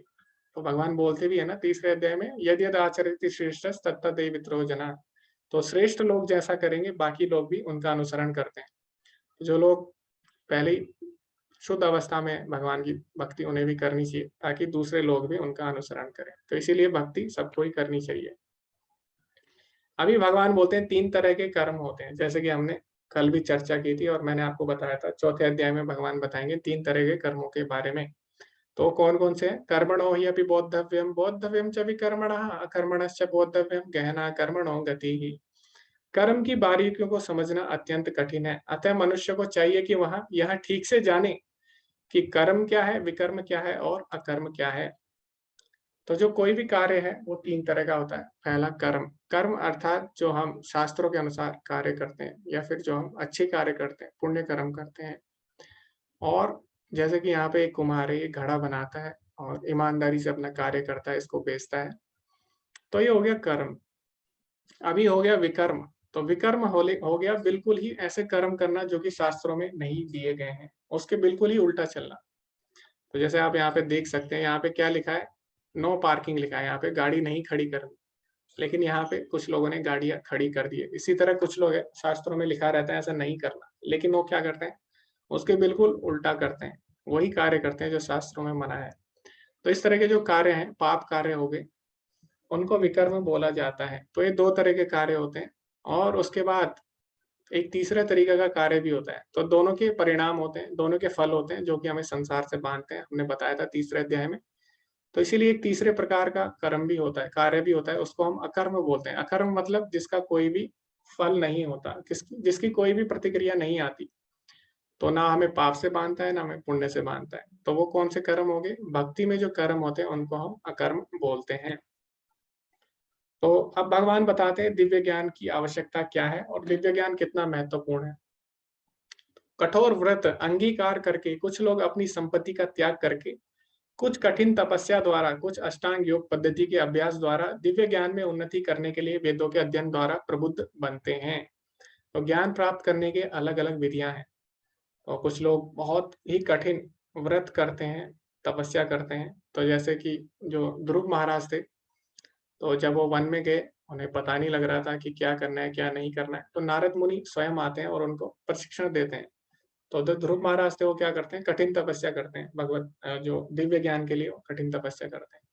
इसी प्रकार कुछ लोग क्या करते हैं, यहाँ पे अपनी संपत्ति का त्याग करते हैं, जैसे कि आजकल हम लोग करते हैं। स्कूल में हम क्या करते हैं, अपना धन देते हैं, और वो भी एक तरह की तपस्या है, और उसको क्या बोलते हैं, उसको द्रव्य यज्ञ बोला जाता है। द्रव्य यज्ञ, जिसमें हम अपना द्रव्य देख के यज्ञ करते हैं, तो इसके द्रव्य यज्ञ बोला जाता है। तो इस तरह लोग अलग अलग तरह से दिव्य ज्ञान को प्राप्त करना चाहते हैं। तो आगे भगवान बोलते हैं, हे कुरुश्रेष्ठ, जब यज्ञ के बिना मनुष्य इस लोक में या इस जीवन में ही सुखपूर्वक नहीं रह सकता, तो फिर अगले जन्म में कैसे रह सकेगा। तो ज्ञान सबको चाहिए, क्योंकि बिना ज्ञान के क्या होगा, बिना ज्ञान के हम जीवन में कभी भी आगे नहीं बढ़ पाएंगे। तो उसके लिए हमें क्या करना पड़ेगा, यज्ञ करना पड़ेगा, यज्ञ के रूप में कर्म करना पड़ेगा। तो यहाँ पे भगवान बोलते कि भौतिक जीवन में भी हमें यज्ञ करना पड़ता है, इतनी तपस्याएं करनी पड़ती है, इतनी मेहनत करनी पड़ती है, ठीक है। तो फिर आध्यात्मिक ज्ञान के लिए तो हमें करनी ही पड़ेगी। जैसे कि अभी परीक्षा होती है, तो कई बच्चे होते हैं वो खाना भी नहीं खाते, उस दिन कम खाते हैं, सोते भी नहीं है कई लोग। तो भौतिक संसार में ही हमें इतनी तपस्या करनी पड़ती है, इतना ये परिश्रम करना पड़ता है। लेकिन वही परिश्रम अगर हम भगवान के लिए करते हैं, तो वो क्या हो जाता है, यज्ञ बन जाता है, ठीक है। हे परंतप, द्रव्य यज्ञ में ज्ञान, द्रव्य यज्ञ से ज्ञान यज्ञ श्रेष्ठ है। हे पार्थ, अंततोगत तो सारे कर्म यज्ञ का आश्वासन दिव्य ज्ञान में होते हैं। तो भगवान बोलते हैं कि द्रव्य यज्ञ यानी जिसमें हम अपने द्रव्य की आहुति देते हैं, जैसे कि धन संपदा की आहुति देते हैं कुछ लोग, और आपने देखा होगा कुछ लोग अनाज वगैरह की भी आहुति देते हैं यज्ञ में। तो भगवान बोल रहे हैं इस प्रकार के यज्ञ से, ज्ञान के लिए जो यज्ञ किया जाता है वो ज्यादा श्रेष्ठ होता है। लेकिन अभी प्रश्न ये आता है कि ज्ञान कैसे लिया जाए, ज्ञान किससे लिया जाए और कैसे लिया जाए, तो वो भगवान अगले श्लोक में बताते हैं। तो ये जो श्लोक है भगवद गीता का, ये बहुत ही ज्यादा महत्वपूर्ण श्लोक है, चौथे अध्याय का 34वां श्लोक। इसमें भगवान बोलते हैं, तद्विधि प्रणिपातेन परिप्रश्नेन सेवया उपदेक्षन्ति ते ज्ञानम ज्ञानिनस्तत्त्वदर्शिनः। तुम गुरु के पास सत्य जानने का प्रयास करो। तो सबसे पहले भगवान बोलते हैं, अगर दिव्य ज्ञान चाहिए तो किसके पास जाना है, गुरु के पास जाना है। और क्या करना है उनके पास जाके, कैसे हमारा व्यवहार होना चाहिए, उनसे विनीत होकर जिज्ञासा करो और उनकी सेवा करो। तो गुरु के पास अगर हम जाते हैं तो उनसे विनीत होकर जिज्ञासा करनी चाहिए, ठीक है। अगर हम अपने प्रश्न पूछते हैं तो हमें विनीत भाव से पूछने हैं, ऐसे नहीं कि हम गुरु को चैलेंज कर रहे हैं। तो कई लोग होते हैं चैलेंज करते हैं, है ना। ये भाव नहीं होना चाहिए हमारा, चैलेंज करने वाला। विनीत भाव से हमें अपने प्रश्न रखने चाहिए, अपनी जिज्ञासा रखनी चाहिए, और फिर गुरु की सेवा भी करनी होती है, तभी दिव्य ज्ञान हमारे हृदय में आएगा। तो गुरु क्या करता है, अज्ञान तिमिरांधस्य ज्ञानांजन शलाकया चक्षुरुन्मीलितं येन तस्मै श्री गुरुवे नमः। तो गुरु हमें दिव्य चक्षु देता है, जिससे हम भगवान को देख सकते हैं, भगवान को समझ सकते हैं। और वो दिव्य चक्षु हमें कैसे प्राप्त होंगे, वो कोई सांसारिक ज्ञान नहीं है जो कि हम पैसे देके हमें प्राप्त हो जाए। तो अगर हमें दिव्य ज्ञान चाहिए, दिव्य ज्ञान पैसे से नहीं मिलता है। दिव्य ज्ञान कैसे मिलता है, जब तक हम गुरु की सेवा नहीं करते और उनसे विनीत भाव से जिज्ञासा नहीं करेंगे, तब तक गुरु हमें दिव्य ज्ञान नहीं देते। स्वरूप सिद्ध व्यक्ति तुम्हें ज्ञान प्राप्त कर सकता है, क्योंकि उन्होंने सत्य का दर्शन किया है। तो गुरु हमें क्यों ज्ञान दे सकते हैं, क्योंकि उन्होंने उस सत्य को जाना है। इसीलिए उनको क्या बोला गया है यहाँ पे, तत्वदर्शिना, यानी जो वास्तविक सत्य को जानते हैं। तो इसीलिए हमें गुरु की शरण में जाना है। तो आगे भगवान बोलते हैं, यदि तुम्हें समस्त पापियों में भी सर्वाधिक पापी समझा जाए, तो भी तुम दिव्य ज्ञान रूपी नाव में स्थित होकर दुख सागर को पार करने में समर्थ होंगे। जैसे प्रज्वलित अग्नि ईंधन को भस्म कर देती है, उसी तरह हे अर्जुन, ज्ञान रूपी अग्नि भौतिक कर्मों के समस्त फलों को जला डालती है। तो किसी को जब दिव्य ज्ञान प्राप्त हो जाता है, किसी को पता लग जाता है कि हमारी वास्तविक अवस्था क्या है और हमें अब क्या करना है और कैसे करना है, इसी को दिव्य ज्ञान बोलते हैं। तो इससे क्या होता है, जब हम दिव्य ज्ञान को अपने जीवन में उपयोग करते हैं, तो जो हमारे जो पाप पुण्य है वो सारे नष्ट हो जाते हैं, और हम भक्ति में आगे बढ़ते हैं, और हम पाप पुण्य के बंधन से मुक्त हो जाते हैं। तो इसका उदाहरण भी यहाँ पे दिया गया है, आप यहाँ पे चित्र में देख सकते हैं। तो ये कहानी आती है श्रीमद् भागवतम में। तो इसमें क्या होता है, एक शिकारी होता है, और शिकारी जो है वो पशुओं का वध कर रहा होता है, और वो पशुओं का वध करता है। तो ऐसा नहीं है कि वो वध करता है पशुओं का साधारण तरीके से जैसे करते हैं, वो पशुओं को तड़पा तड़पा के मारता था। यानी कैसे मारता था, उनको घायल करके छोड़ देता था कुछ देर के लिए, और थोड़ी देर बाद वो तड़प तड़प के मर जाते। तो एक बार नारद मुनि ऐसी विचरण करते हैं, तो नारद मुनि देखते हैं कि एक शिकारी है, वो पशुओं का वध कर रहा है। तो उनसे पूछते हैं कि आप पशु का वध कर रहे हो और इतनी बुरी तरीके से आप क्यों इनको मार रहे हो? तो शिकारी बोलता है कि मुझे तो इसमें आनंद आता है और मुझे तो बहुत ही अच्छा लगता है। तो नारद मुनि बोलते हैं कि तुम्हें ऐसा नहीं करना चाहिए। क्यों तुम ये कर रहे हो? तुम्हें इसका पाप लगेगा। तो जो शिकारी होता है वो बोलता है, मुझे पाप क्यों लगेगा? ये मैं अपने लिए नहीं कर रहा हूँ। ये मैं अपने परिवार को चलाने के लिए कार्य कर रहा हूँ। तो इसीलिए मुझे ही पाप नहीं लगेगा। अगर लगेगा तो मेरे परिवार वालों को लगेगा। इसमें मेरा कोई भी हाथ नहीं है। तो नारद मुनि बोलते हैं कि ठीक है, एक बार तुम अपने परिवार से पूछो कि क्या जो तुम कर्म कर रहे हो, क्या उसका पाप लेने के लिए वो तैयार है? क्योंकि इसका पाप तो तुम्हें ही लगेगा। तो इस प्रकार वो जाते हैं, अपने परिवार से पूछता है शिकारी कि जो भी मैं गलत कार्य कर रहा हूँ, मुझे पता है गलत है, लेकिन ये तो मैं तुम्हारे लिए कर रहा हूँ। तो क्या तुम्हें लगता है कि इसका पाप मुझे ना लग के तुम्हें लगेगा? तो उसके परिवार वाले बोलते हैं, नहीं, हम ये क्यों पाप ले? हम तो नहीं बोलते आपको कि हमारे लिए ये सब करो। तो इसका पाप तो तुम्हें ही लगेगा, तुम हमारे लिए कर रहे हो। तो इस प्रकार जब शिकारी को पता लगता है कि अच्छा, जो मैं गलत कार्य कर रहा हूँ, तो वैसे तो सबको ही लगना था वो, लेकिन शिकारी को पता लग जाता है कि इसका जो है परिणाम सही नहीं होगा मेरे लिए। तो इस प्रकार वो नारद मुनि के को दंडवत करते हैं और उनसे पूछते हैं कि मुझे क्या करना चाहिए? तो जैसे भगवान ने बोला ना, तद्विधि प्रणिपातेन परिप्रश्नेन सेवया। तो वो विनीत भाव से जिज्ञासा करते हैं कि आखिर मैं इससे कैसे मुक्त हो सकता हूँ? क्योंकि मैंने तो बहुत गलत-गलत कार्य किए हैं। तो नारद मुनि बोलते हैं, आप भगवान का नाम लीजिए, और इस प्रकार जो शिकारी है वो भगवान का नाम लेते हैं और धीरे-धीरे शुद्ध होते हैं। और शुद्ध होते हैं तो एक बार नारद मुनि सोचते हैं कि ठीक है, एक बार मैं मिल के आता हूँ कि एक शिकारी था, उसको मैंने ऐसा करने को बोला था, देखते हैं कि वो क्या कर रहा है। तो जब वो कुछ समय बाद जाते हैं दोबारा से, तो हैरान हो जाते हैं शिकारी को देख के, कि जैसे ही नारद मुनि शिकारी से मिलने जाते हैं, तो शिकारी बिल्कुल ही बदल जाता है। यहाँ पे आप देख सकते हैं, भक्त बन जाता है, शुद्ध भक्त। और नारद मुनि को बोलता है, रुकिए, ध्यान से चलिए, नीचे चींटियाँ हैं। तो जो व्यक्ति पहले जानवरों को तड़पा-तड़पा के मार रहा था, तो वो कितना शुद्ध हो जाता है अभी। अभी वो एक चींटी, छोटी-सी चींटी को भी नहीं देख सकता कष्ट में, और उस पे भी ध्यान दे रहा हो कि कहीं चींटी को कुछ हो ना जाए। तो ये कैसे होता है ये सब? जब हमें दिव्य ज्ञान प्राप्त होता है, और दिव्य ज्ञान कैसे प्राप्त होता है? गुरु की सहायता से, जैसे कि इस शिकारी के साथ हुआ।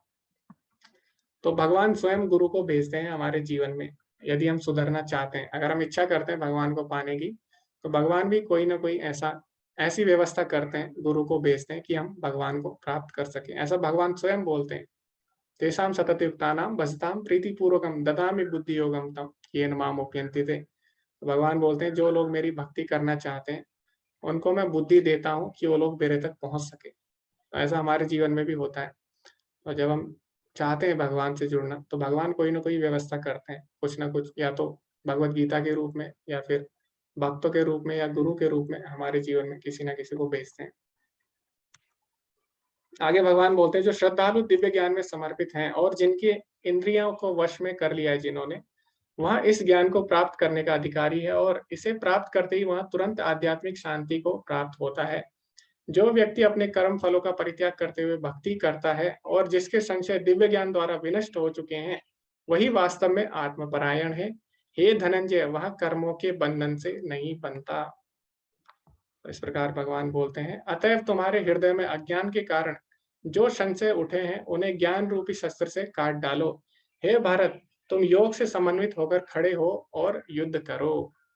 तो हमें डर क्यों लग रहा है जीवन में? क्योंकि हमें ज्ञान नहीं है। तो डर आता है अज्ञानता से। तो जब दिव्य ज्ञान हमें प्राप्त होता है, उससे क्या होता है? उससे हमें पता लगता है जीवन का उद्देश्य क्या है, और फिर हमें पता लगता है वास्तव में जिसको हम डर समझ रहे हैं, जो चिंता है, वो वास्तव में चिंता है ही नहीं। ठीक है? और फिर हमारा चीज़ों को देखने का दृष्टिकोण बदल जाता है जब दिव्य ज्ञान प्राप्त होता है, और इस प्रकार दिव्य ज्ञान प्राप्त होने पर जो जीवात्मा है, वो शाश्वत आनंद को प्राप्त करती है। इसी के साथ ये अध्याय समाप्त होता है। अंत में प्रभुपाद जी क्या बोलते हैं वो हम पढ़ते हैं। इस अध्याय में जिस योग पद्धति का उपदेश हुआ है वह सनातन योग कहलाता है। तो जो भगवत गीता का ज्ञान है वो ऐसा नहीं है 5000 साल पुराना है या 10,000 साल पुराना। वो क्या है? सनातन योग है, हमेशा से इस संसार में है और रहेगा। इस योग में 2 तरह के यज्ञ कर्म किए जाते हैं। तो अगर हमें दिव्य ज्ञान समझना है, 2 तरीके से होता है। एक है द्रव्य यज्ञ और दूसरा है आत्मज्ञान यज्ञ, जो विशुद्ध आध्यात्मिक कर्म है। तो द्रव्य यज्ञ से भी हम द्रव्य को भगवान की सेवा में लगा के उससे भी हम इसको समझ सकते हैं।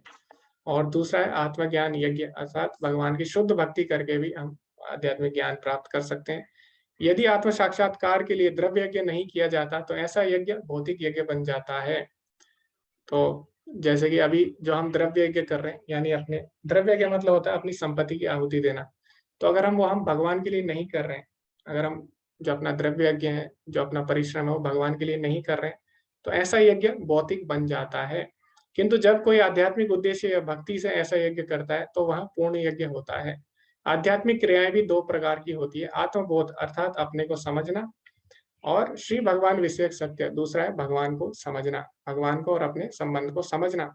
जो भगवत गीता के मार्ग का पालन करता है वहां ज्ञान की इन दोनों श्रेणियों को समझ सकता है। उसके लिए भगवान के अंश स्वरूप आत्मज्ञान को प्राप्त करने में कोई कठिनाई नहीं होती। ऐसा ज्ञान लाभप्रद है क्योंकि ऐसा व्यक्ति भगवान के दिव्य कार्यकलापों को समझ सकता है।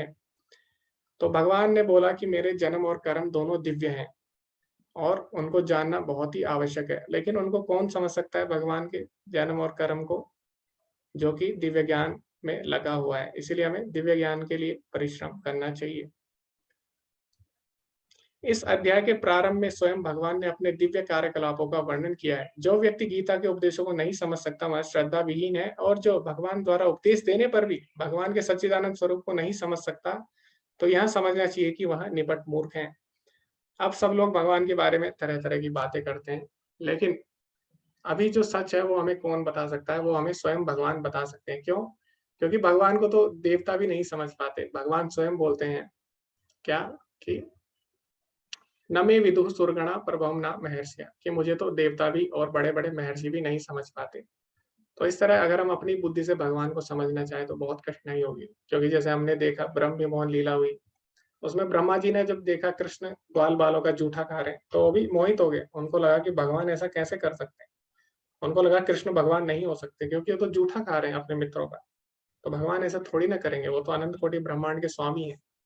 तो इस तरह वो मोहित हो जाते हैं। इस तरह इंद्र भी मोहित हो जाते हैं। इंद्र को भी लगता है कि ये व्यक्ति कोई जादूगर तो है लेकिन ये भगवान नहीं हो सकता। तो भगवान ने क्या किया, दोनों को ही सिद्ध किया, दोनों के साथ ही लीलाएं की, जिससे उनको पता लगा वास्तव में कि कृष्ण ही भगवान है।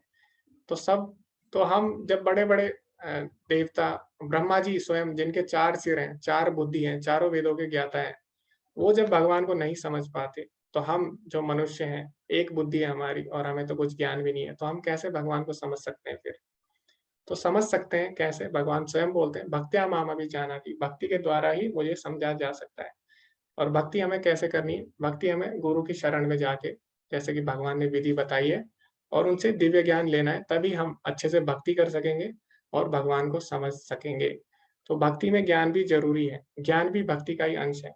क्योंकि अगर बिना ज्ञान के कुछ हम करेंगे तो हमें पता ही नहीं लगेगा हमें करना क्या है, नहीं क्या करना, या फिर जो हम कर रहे हैं वो सही है कि नहीं, ये भी हमें पता नहीं लगेगा। तो इसीलिए दिव्य ज्ञान होना बहुत ही ज़रूरी है। तो जो दिव्य ज्ञान है वो क्या करता है? भक्ति को सपोर्ट करता है, हमको हमारी सहायता करता है भक्ति में आगे बढ़ने की। इसलिए भगवान क्या बोलते हैं, यहाँ पे प्रभुपाद जी बोलते हैं, कृष्ण भावनामृत के सिद्धांतों को स्वीकार करके अज्ञान को क्रमशः दूर किया जा सकता है। तो ये प्रभुपाद जी अंत में बोलते हैं। इसी के साथ भगवत गीता का 4था अध्याय जो कि ज्ञान योग था वो समाप्त होता है। किसी का कोई प्रश्न है तो आप लोग हैंड रेज कर सकते हैं। हरे कृष्णा। ओके, कलयुग में भगवान कब प्रकट होंगे? कलयुग में भगवान पहले ही 2 बार जा चुके हैं, लेकिन हम लोग सोए हुए हैं तो इसलिए हमें पता नहीं है। एक बार भगवान बुद्ध के रूप में जा चुके हैं और एक बार चैतन्य महाप्रभु के रूप में जा चुके हैं। 2 बार जा चुके हैं। तीसरी बार कल की अवतार के रूप में प्रकट होंगे। मनु मीन्स क्या होता है? मनु मतलब होता है मानव जाति के पिता, जिससे मानव जाति आती है। तो ब्रह्मा जी क्या करते हैं? मनु को बनाते हैं, फिर मनु से मानव जाति आती है। मानव जाति के पिता यानी मनु।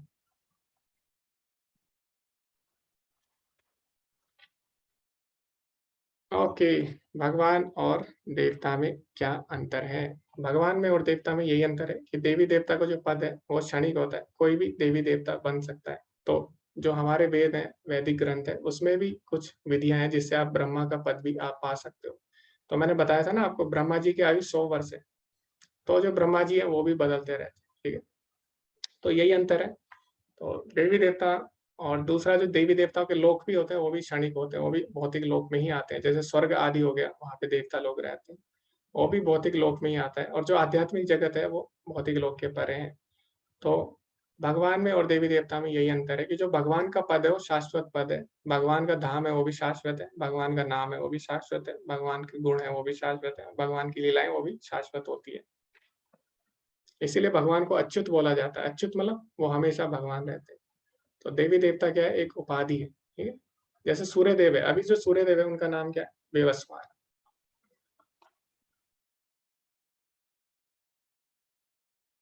क्या ये मनु वही मनु है जिन्होंने मनु स्मृति लिखी? तो मनु कई सारे हो सकते हैं, क्योंकि 14 मनु होते हैं एक कल्प में। तो ये नहीं पता मुझे कौन से मनु ने मनु स्मृति लिखी, लेकिन हाँ हो सकता है इन्हीं मनु ने लिखी हो, क्योंकि अभी हम जो पढ़ रहे हैं सब इन्हीं मनु के बारे में पढ़ रहे हैं।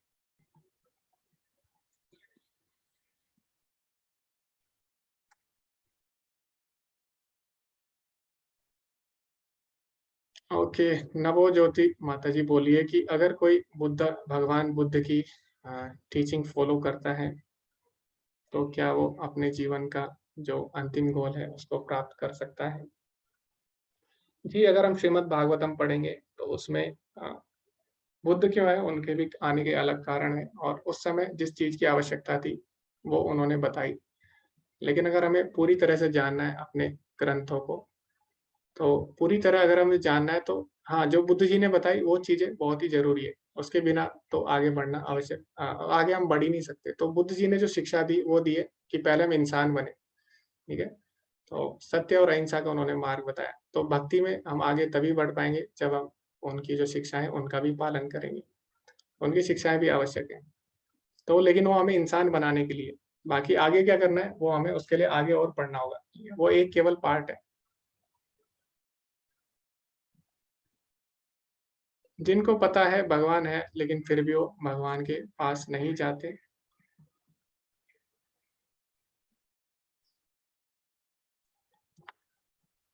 हरे कृष्णा। ओके, रंजीत प्रभु जी बोले जिनको पता है कि भगवान है पर वो फिर भी भगवान के पास नहीं जाते हैं तो उनको कहते हैं, क्या कहना चाह रहे प्रभु जी, उनको क्या कहते हैं, शायद ऐसा आप लिखना चाह रहे हैं जी। वास्तव में जिनको पता है कि भगवान है तो भगवान के पास जाएंगे ही। लेकिन वो अगर किसी को पता है भगवान है लेकिन उसके मन में अभी भी स्वार्थ है, तो हो सकता है वो भगवान से स्वार्थ स्वार्थ के लिए शुरू में भगवान के पास जाए, और या फिर हो सकता है वो देवी देवता के पास जाए स्वार्थ के लिए। तो पता तो उनको भी रहता है भगवान है, लेकिन अभी अगर वो भक्ति नहीं करेंगे तो भगवान को सही से समझ नहीं पाएंगे, और सही से नहीं समझेंगे तो पूरी तरह शरणागति नहीं ले पाएंगे। जी, कल का रिकॉर्डिंग भेज दिया जाएगा, कल किसी कारणवश नहीं भेजा गया।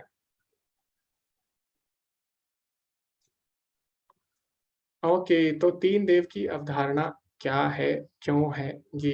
तो तीनों जब भगवान, ये हम भागवतम में पढ़ेंगे, ठीक है, किसका क्या पद है अभी, क्योंकि हमारा 18 डेज का कोर्स है तो इसमें हम पूरी सृष्टि में किसका क्या रोल है ये हम अभी चर्चा नहीं कर सकते, क्योंकि इसमें बहुत ज्यादा इसमें समय जाएगा हमारा।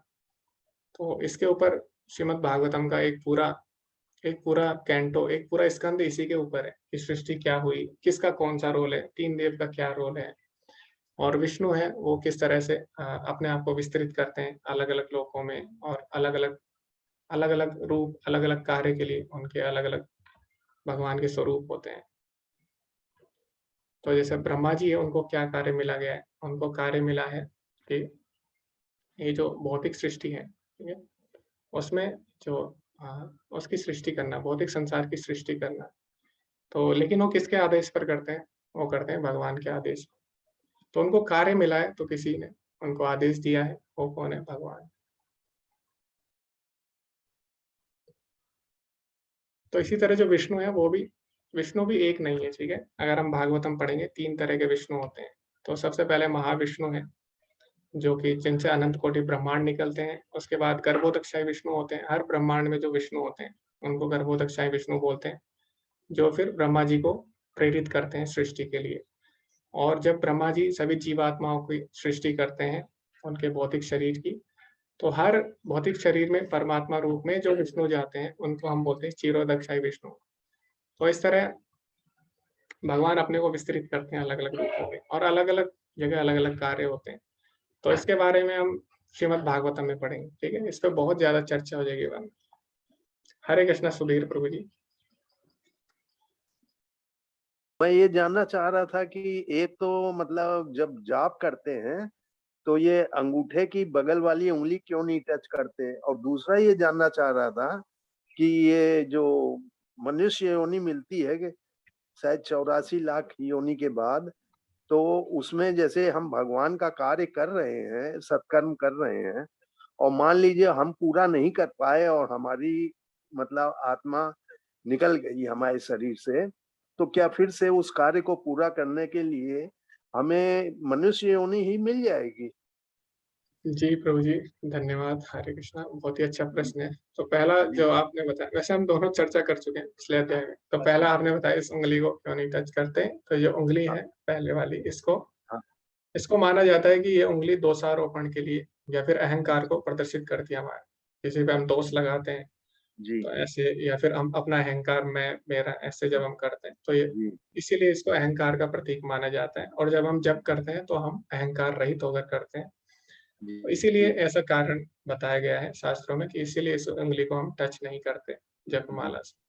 और दूसरा आपने बताया कि अगर हम भक्ति नहीं कर पाते, किसी कारणवश हमारी भक्ति अधूरी रह जाती है, तो क्या होता है? तो मैंने पहले भी चर्चा की थी कि जो जी, भक्ति है वो हमारा दिव्य बैंक है। 2 तरह के बैंक है। जो अभी का बैंक है वो हमारा खत्म हो जाएगा जैसे हम मरेंगे। हाँ, तो अच्छा, अभी खत्म हो जाएगा, लेकिन जो भक्ति है वो दिव्य बैंक है हमारा, वो कभी भी खत्म नहीं होती, हमेशा हमारे साथ रहती है। जैसे आपने देखा होगा एलआईसी में लिखा रहता है ना, जीवन के साथ भी, जीवन के बाद भी। बात तो भी एलआईसी के लिए नहीं है, वो भक्ति के लिए है।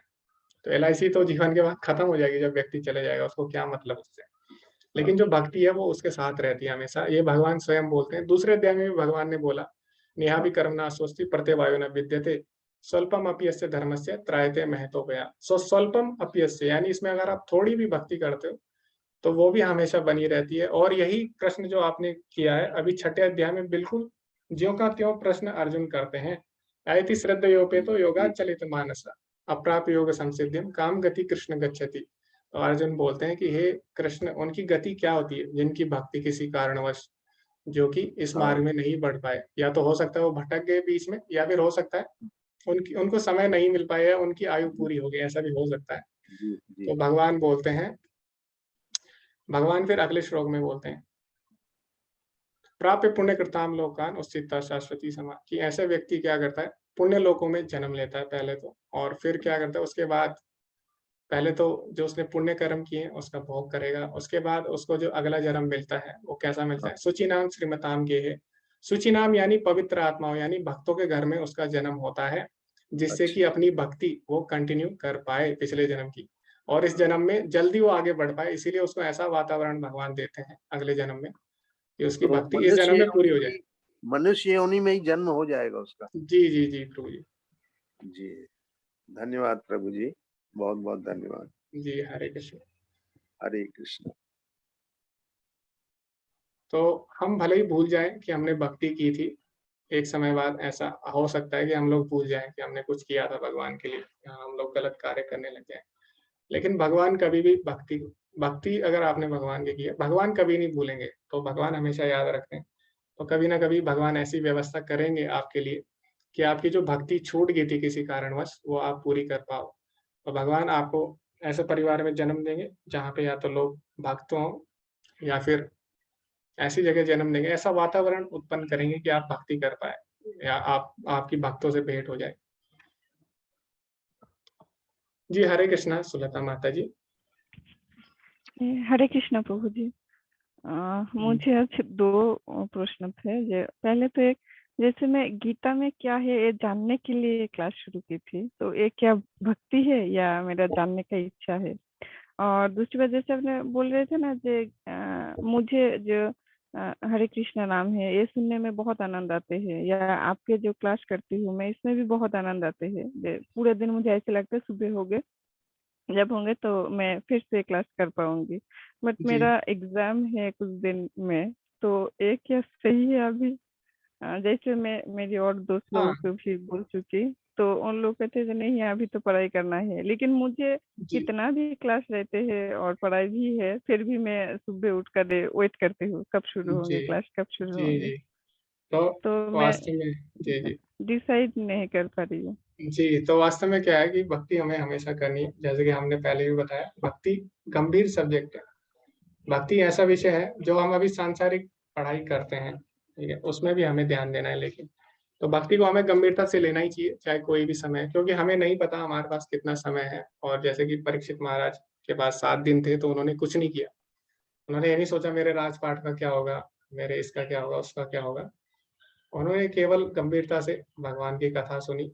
तो हमें भी गंभीरता से भगवान की कथा को लेना चाहिए, और 1 घंटा हम दे सकते हैं, कोई बड़ी बात नहीं है। 1 घंटा हम लोग क्या करते हैं, अभी आपने देखा होगा, हम न्यूज़ चैनल या कुछ भी चला देते हैं, उसमें 1 घंटे तक एक ही न्यूज़ चलती रहती है। तो वहाँ भी लोग अपना समय बिताते हैं, और कई लोग हैं वो यूट्यूब पे पता नहीं कुछ भी देखते रहते हैं, या कई लोग फेसबुक चलाते हैं, उसमें 1 घंटा ऐसे ही स्क्रॉल करने में लगा देते हैं। तो इससे अच्छा है कि आप इतना समय आप अपना बचा रहे हो। अगर आप ये ना कर रहे होते तो आप वहाँ समय दे रहे होते। तो इसलिए आप ये कर रहे हो, इसलिए आपका समय बचता है भक्ति से। भक्ति से हम और काम नहीं करते जो हम पहले फालतू काम करते थे। तो एक तरह से भक्ति हमें समय बचाती है। तो 1 घंटा आप दे सकते हैं, कोई बड़ी बात नहीं है। दूसरा, हमें अपनी जो भौतिक पढ़ाई है उस पे भी ध्यान देना होगा। क्यों? क्योंकि अगर हम पढ़ाई नहीं करेंगे तो इससे क्या होगा, अभी हम भक्ति कर रहे हैं अच्छी तरह, लेकिन अगर हम पढ़ाई नहीं करेंगे, कुछ टाइम बाद क्या होगा, उधर से भी प्रेशर आना शुरू हो जाएगा अगर आप पढ़ाई नहीं करेंगे, और फिर बहुत आप दुखी हो जाओगे। फिर आप क्या करोगे, उधर ज्यादा ध्यान देने लग जाओगे, फिर भक्ति छोड़ोगे। तो हमें दोनों में बैलेंस लेके चलना होगा, दोनों को।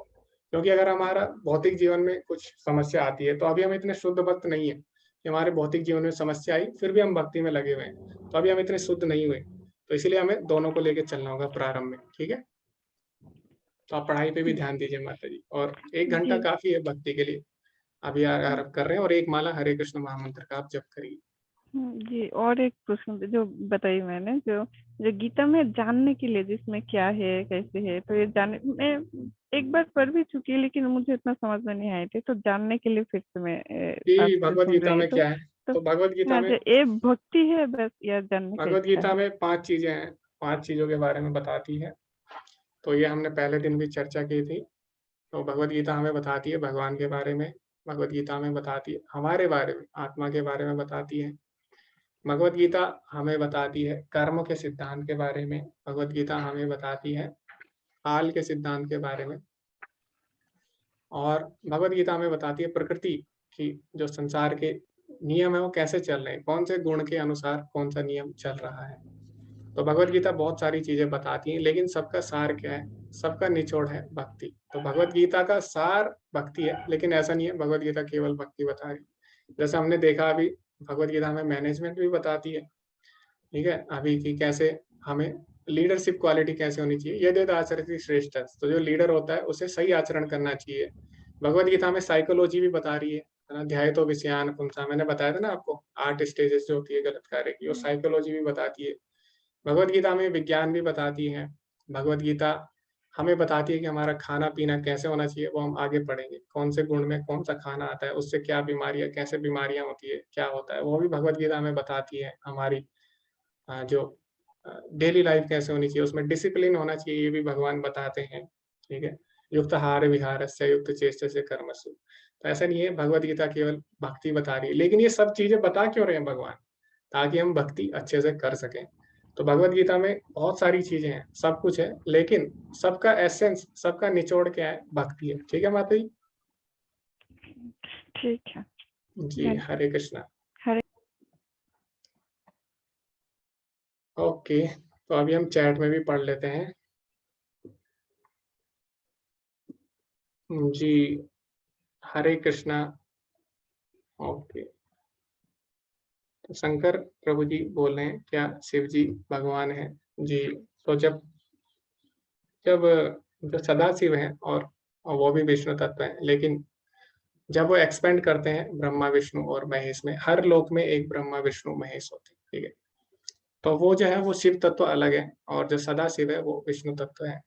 तो ये दोनों तत्व अलग हैं, और इनमें काफी समानताएं हैं। और अभी हम पढ़ेंगे जो शिव तत्व है वो तीनों गुणों से ऊपर होता है, वो देवताओं से भी ऊपर है, तो बहुत ही महान तत्व है और उसका कार्य भी विशेष होता है।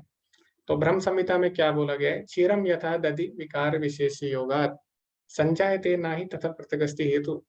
तो जिस प्रकार जो दूध होता है क्षीर, वो दही का रूप ले लेता है, तो क्षीरम यथा दधि विकार विशेष योगा संजायते नाही तथा प्रत्यगस्ति हेतु, यानी दोनों समान भी है और दोनों अलग भी है। क्यों?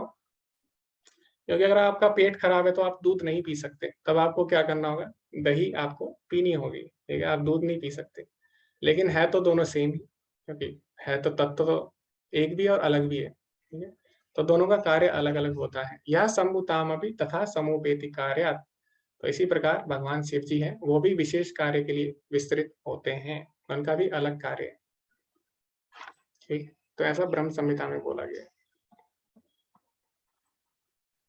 और जो श्रीमद् भागवतम है उसमें भी बोला गया है कि जिस प्रकार गंगा है वो सभी नदियों में सबसे पवित्र है, और जिस प्रकार श्रीमद् भागवतम सभी ग्रंथों में सबसे पवित्र है, वैष्णवानाम यथा शंभु, उसी प्रकार जो जितने भी महान भक्त हैं वैष्णव है उनमें शिव जी सबसे ऊपर है। और इसी प्रकार जब जो माता है पार्वती माता शिव जी से पूछती है कि आप सब तो आपका ध्यान करते हैं योगी, तो आप किसका ध्यान करते हो? तो शिव जी भी बोलते हैं श्री राम रामेति रामेति रमे रामे मनोरमे सहस्त्र नाम तत्तुल्यम राम नाम वरानने। तो शिव जी बोलते हैं श्री राम रामेति रामेति, मैं केवल राम का और राम का नाम लेता हूँ। श्री राम रामेति रामेति रमे रामे मनोरमे, क्योंकि जो राम नाम है बहुत ही ज्यादा आनंद देने वाला है। सहस्त्र नाम तत्तुल्यम, और ये जो राम नाम है 1000 भगवान के दिव्य नामों के बराबर है। राम नाम वरानने, इसीलिए मैं हमेशा राम नाम का जप करता हूँ। तो शिव तत्व है वो बिल्कुल ही अलग तत्व है, और वो जीव तत्व में नहीं आता, ठीक है? हम जो जीवात्मा है और हम कर्म के उसमें है, माया के अंदर है, कर्म के अंदर है, लेकिन जो शिव तत्व है वो इन सबसे परे है। तो इसीलिए शिव तत्व विशेष तत्व है, और अगर हमें इसको विस्तार में समझना है तो हमें श्रीमद् भागवतम पढ़नी होगी, क्योंकि भगवत गीता के स्कोप से बाहर है, और अभी इस पे चर्चा भी करेंगे तब भी काफी समय चले जाएगा। बस आप ये समझ लीजिए शिव तत्व हम जैसा नहीं है, हमसे अलग है। हरे कृष्णा खुशी माता जी। हरे कृष्ण प्रभु जी। प्रभु जी, ये आपने जो आज बोला है ना कि भगवान में मतलब कुछ बंधन होता नहीं है, है ना? ये जी जो हम भौतिक जगत में जो होता है हम लोगों के बीच में, ये भगवान से परे है ना? तो ये श्रीमद् भागवतम में मैंने वो एक दिन सुना था कि उद्धव जी जब आए थे वृंदावन में, तो आने के बाद बोल रहे थे कि भगवान भी रो रहे थे राधा रानी के लिए, फिर जी यशोदा मैया के लिए, गोपी गोपिनी के लिए। तो फिर जी भगवान अगर ये सबसे परे है तो फिर भगवान क्यों रो रहे थे? जी। तो यही क्वेश्चन जो आपने पूछा ना, यही क्वेश्चन माता सती ने पूछा शिव जी से कि आप तो बोल रहे हो राम भगवान है और ये तो इंसानों की तरह रो रहा है, ठीक है? ऐसे सती बोलती है। तो राम जी बोलते हैं और शिव जी बोलते हैं कि जो भगवान है उनकी लीलाओं पे कभी भी हमें उनको साधारण नहीं समझना चाहिए, क्योंकि शिव जी को पता है ये चीज। शिव जी बोलते हैं हमें ऐसे भगवान की लीलाओं पे संदेह नहीं करना चाहिए, और राम जी स्वयं भगवान है। तो सती बोलती है नहीं, मैं नहीं मानती, मैं तो परीक्षा लूंगी इनकी। तो सती उनकी परीक्षा लेने के लिए सीता जी का रूप रख लेती है, और राम जी रो रहे होते हैं, और उनको लगता है तो साधारण व्यक्ति की तरह रो रहा है, ये तो अपनी पत्नी के लिए रो रहा है, तो ये तो भगवान नहीं हो सकता। जैसी तो पार्वती माता जो है वो जाती है सीता माता का रूप रख के, तो राम जी पहचान लेते हैं। राम जी बोलते हैं कि माता आप यहाँ कैसे इस समय, और शिव जी है वो कहाँ पे हैं, वो आपके साथ नहीं आए। तो जो पार्वती माता होती है और जो सती माता होती है उनको लगता है कि शायद हो सकता है इन्होंने शायद कुछ कमी रहेगी, फिर दोबारा से आती है, दोबारा से रूप रखती है सीता माता का, लेकिन दोबारा जाती है, दोबारा जो राम जी हो पहचान जाते हैं। तो फिर उनको आभास होता है कि वास्तव में मैंने बहुत बड़ा अपराध कर लिया है, मैंने भगवान की लीलाओं पे संदेह कर दिया है। और जो शिव जी है बहुत ज्यादा क्रोधित हो जाते हैं और बोलते हैं कि तुमने मेरी माता का रूप रख लिया है सीता, उनको मैं माता की तरह मानता हूँ, तो इसीलिए अब तुम मेरी पत्नी के रूप में मैं तुम्हें स्वीकार नहीं कर सकता। तो फिर आपने सुना होगा, फिर एक कथा भी होती है, सती को अपनी देह भी त्यागनी पड़ती है, फिर उनको दोबारा से दूसरा जन्म लेना पड़ता है, ठीक है? तो भगवान की लीलाओं पे हमें संदेह नहीं करना चाहिए बिल्कुल भी। इसीलिए भगवान यहाँ पे बोले जन्म कर्म छमित दिव्यम। तो भगवान यहाँ पे रो रहे हैं, तो भगवान तो और भी चीजें कर रहे हैं ना, गोवर्धन भी तो उठा रहे हैं। तो जब जो असुर लोग होते हैं केवल लौकिक लीलाएं देखते हैं, और वो भगवान क्यों कर रहे हैं? भगवान जिसके लिए रो रहे हैं आप देखिए ना, वो कौन है? सीता है, ठीक है, वो साक्षात लक्ष्मी स्वरूप है। तो भगवान भी अपने भक्तों से विरह में रोते हैं। तो भगवान किसी साधारण स्त्री के लिए नहीं रो रहे हैं, हमें ये समझना है, अपने भक्तों के लिए रो रहे हैं, शुद्ध भक्त जो कि लक्ष्मी है उनकी। और इसी तरह भगवान जब गोपियों की विरह में रो रहे हैं, तो गोपियां कौन है?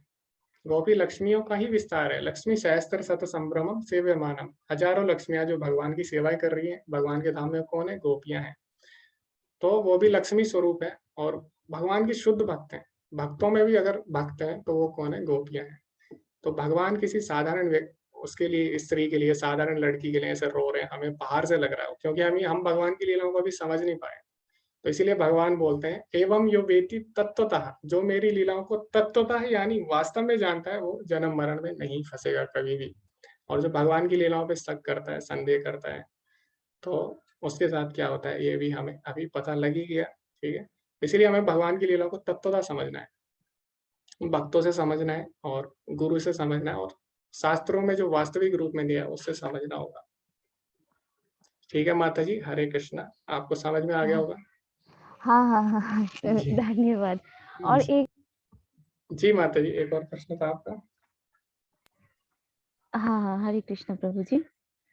मैं बोल रही थी ये जो मतलब गुरु परंपरा से जैसा, तो प्रभु जी मैंने भी ना दीक्षा लिया है बहुत साल पहले, ठीक है।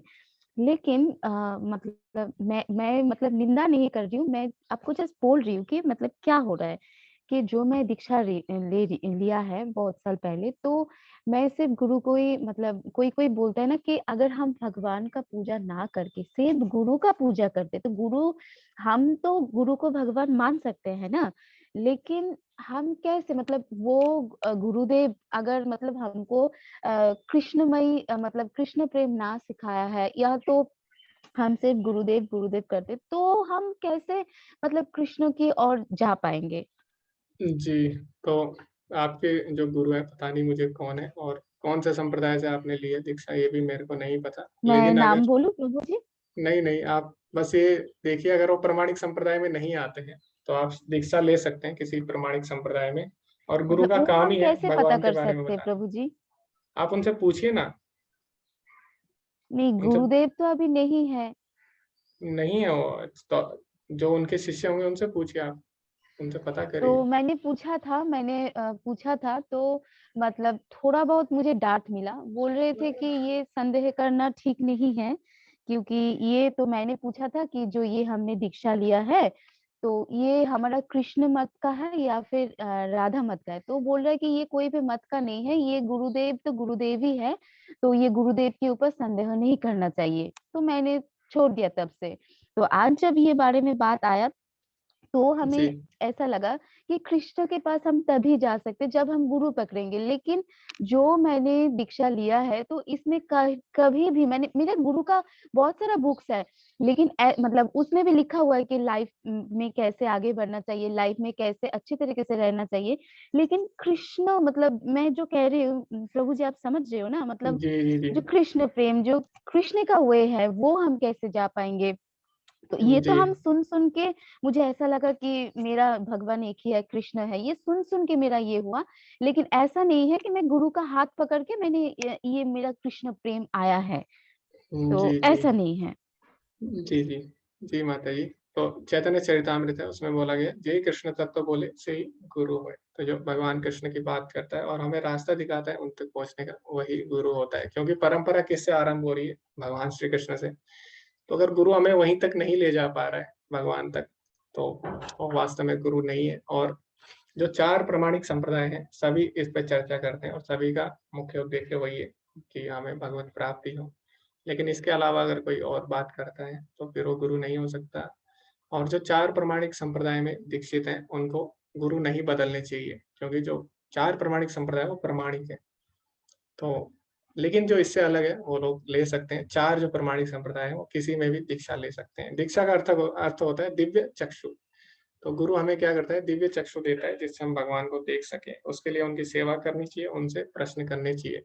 लेकिन ये सब अगर नहीं कर पा रहा है कोई, तो पता नहीं फिर उनको गुरु कैसे कहें हम, कि जो भगवान के बारे में नहीं बता रहे। ओके, तो अभी क्योंकि समय काफी हो चुका है, आपके जो भी प्रश्न है उनको धीरे धीरे आपको खुद ही उत्तर मिलते रहेंगे, क्योंकि अर्जुन भी वो प्रश्न पूछेगा जो आप लोग पूछने वाले हैं। और फिर भी अगर कोई प्रश्न रह जाते हैं तो उनकी चर्चा हम आगे करते रहेंगे। आगे हमारे पास बहुत समय हमें मिल जाएगा। आप सभी लोग बने रहिए। धन्यवाद आप सभी का। और जो रिकॉर्डिंग है वो मैं भेज दूंगा, कल की और आज की भी। हरे कृष्णा। वैष्णव प्रणाम मंत्र करते हैं, इसी के साथ हम आज की कक्षा को विराम देते हैं। हरे कृष्णा ध्रुव हरे कृष्ण प्रभु जी। जी। वांशाकल्पतरुभ्यश्च कृपा सिन्धु एव च पतितानां पावनेभ्यो वैष्णवेभ्यो नमो नमः।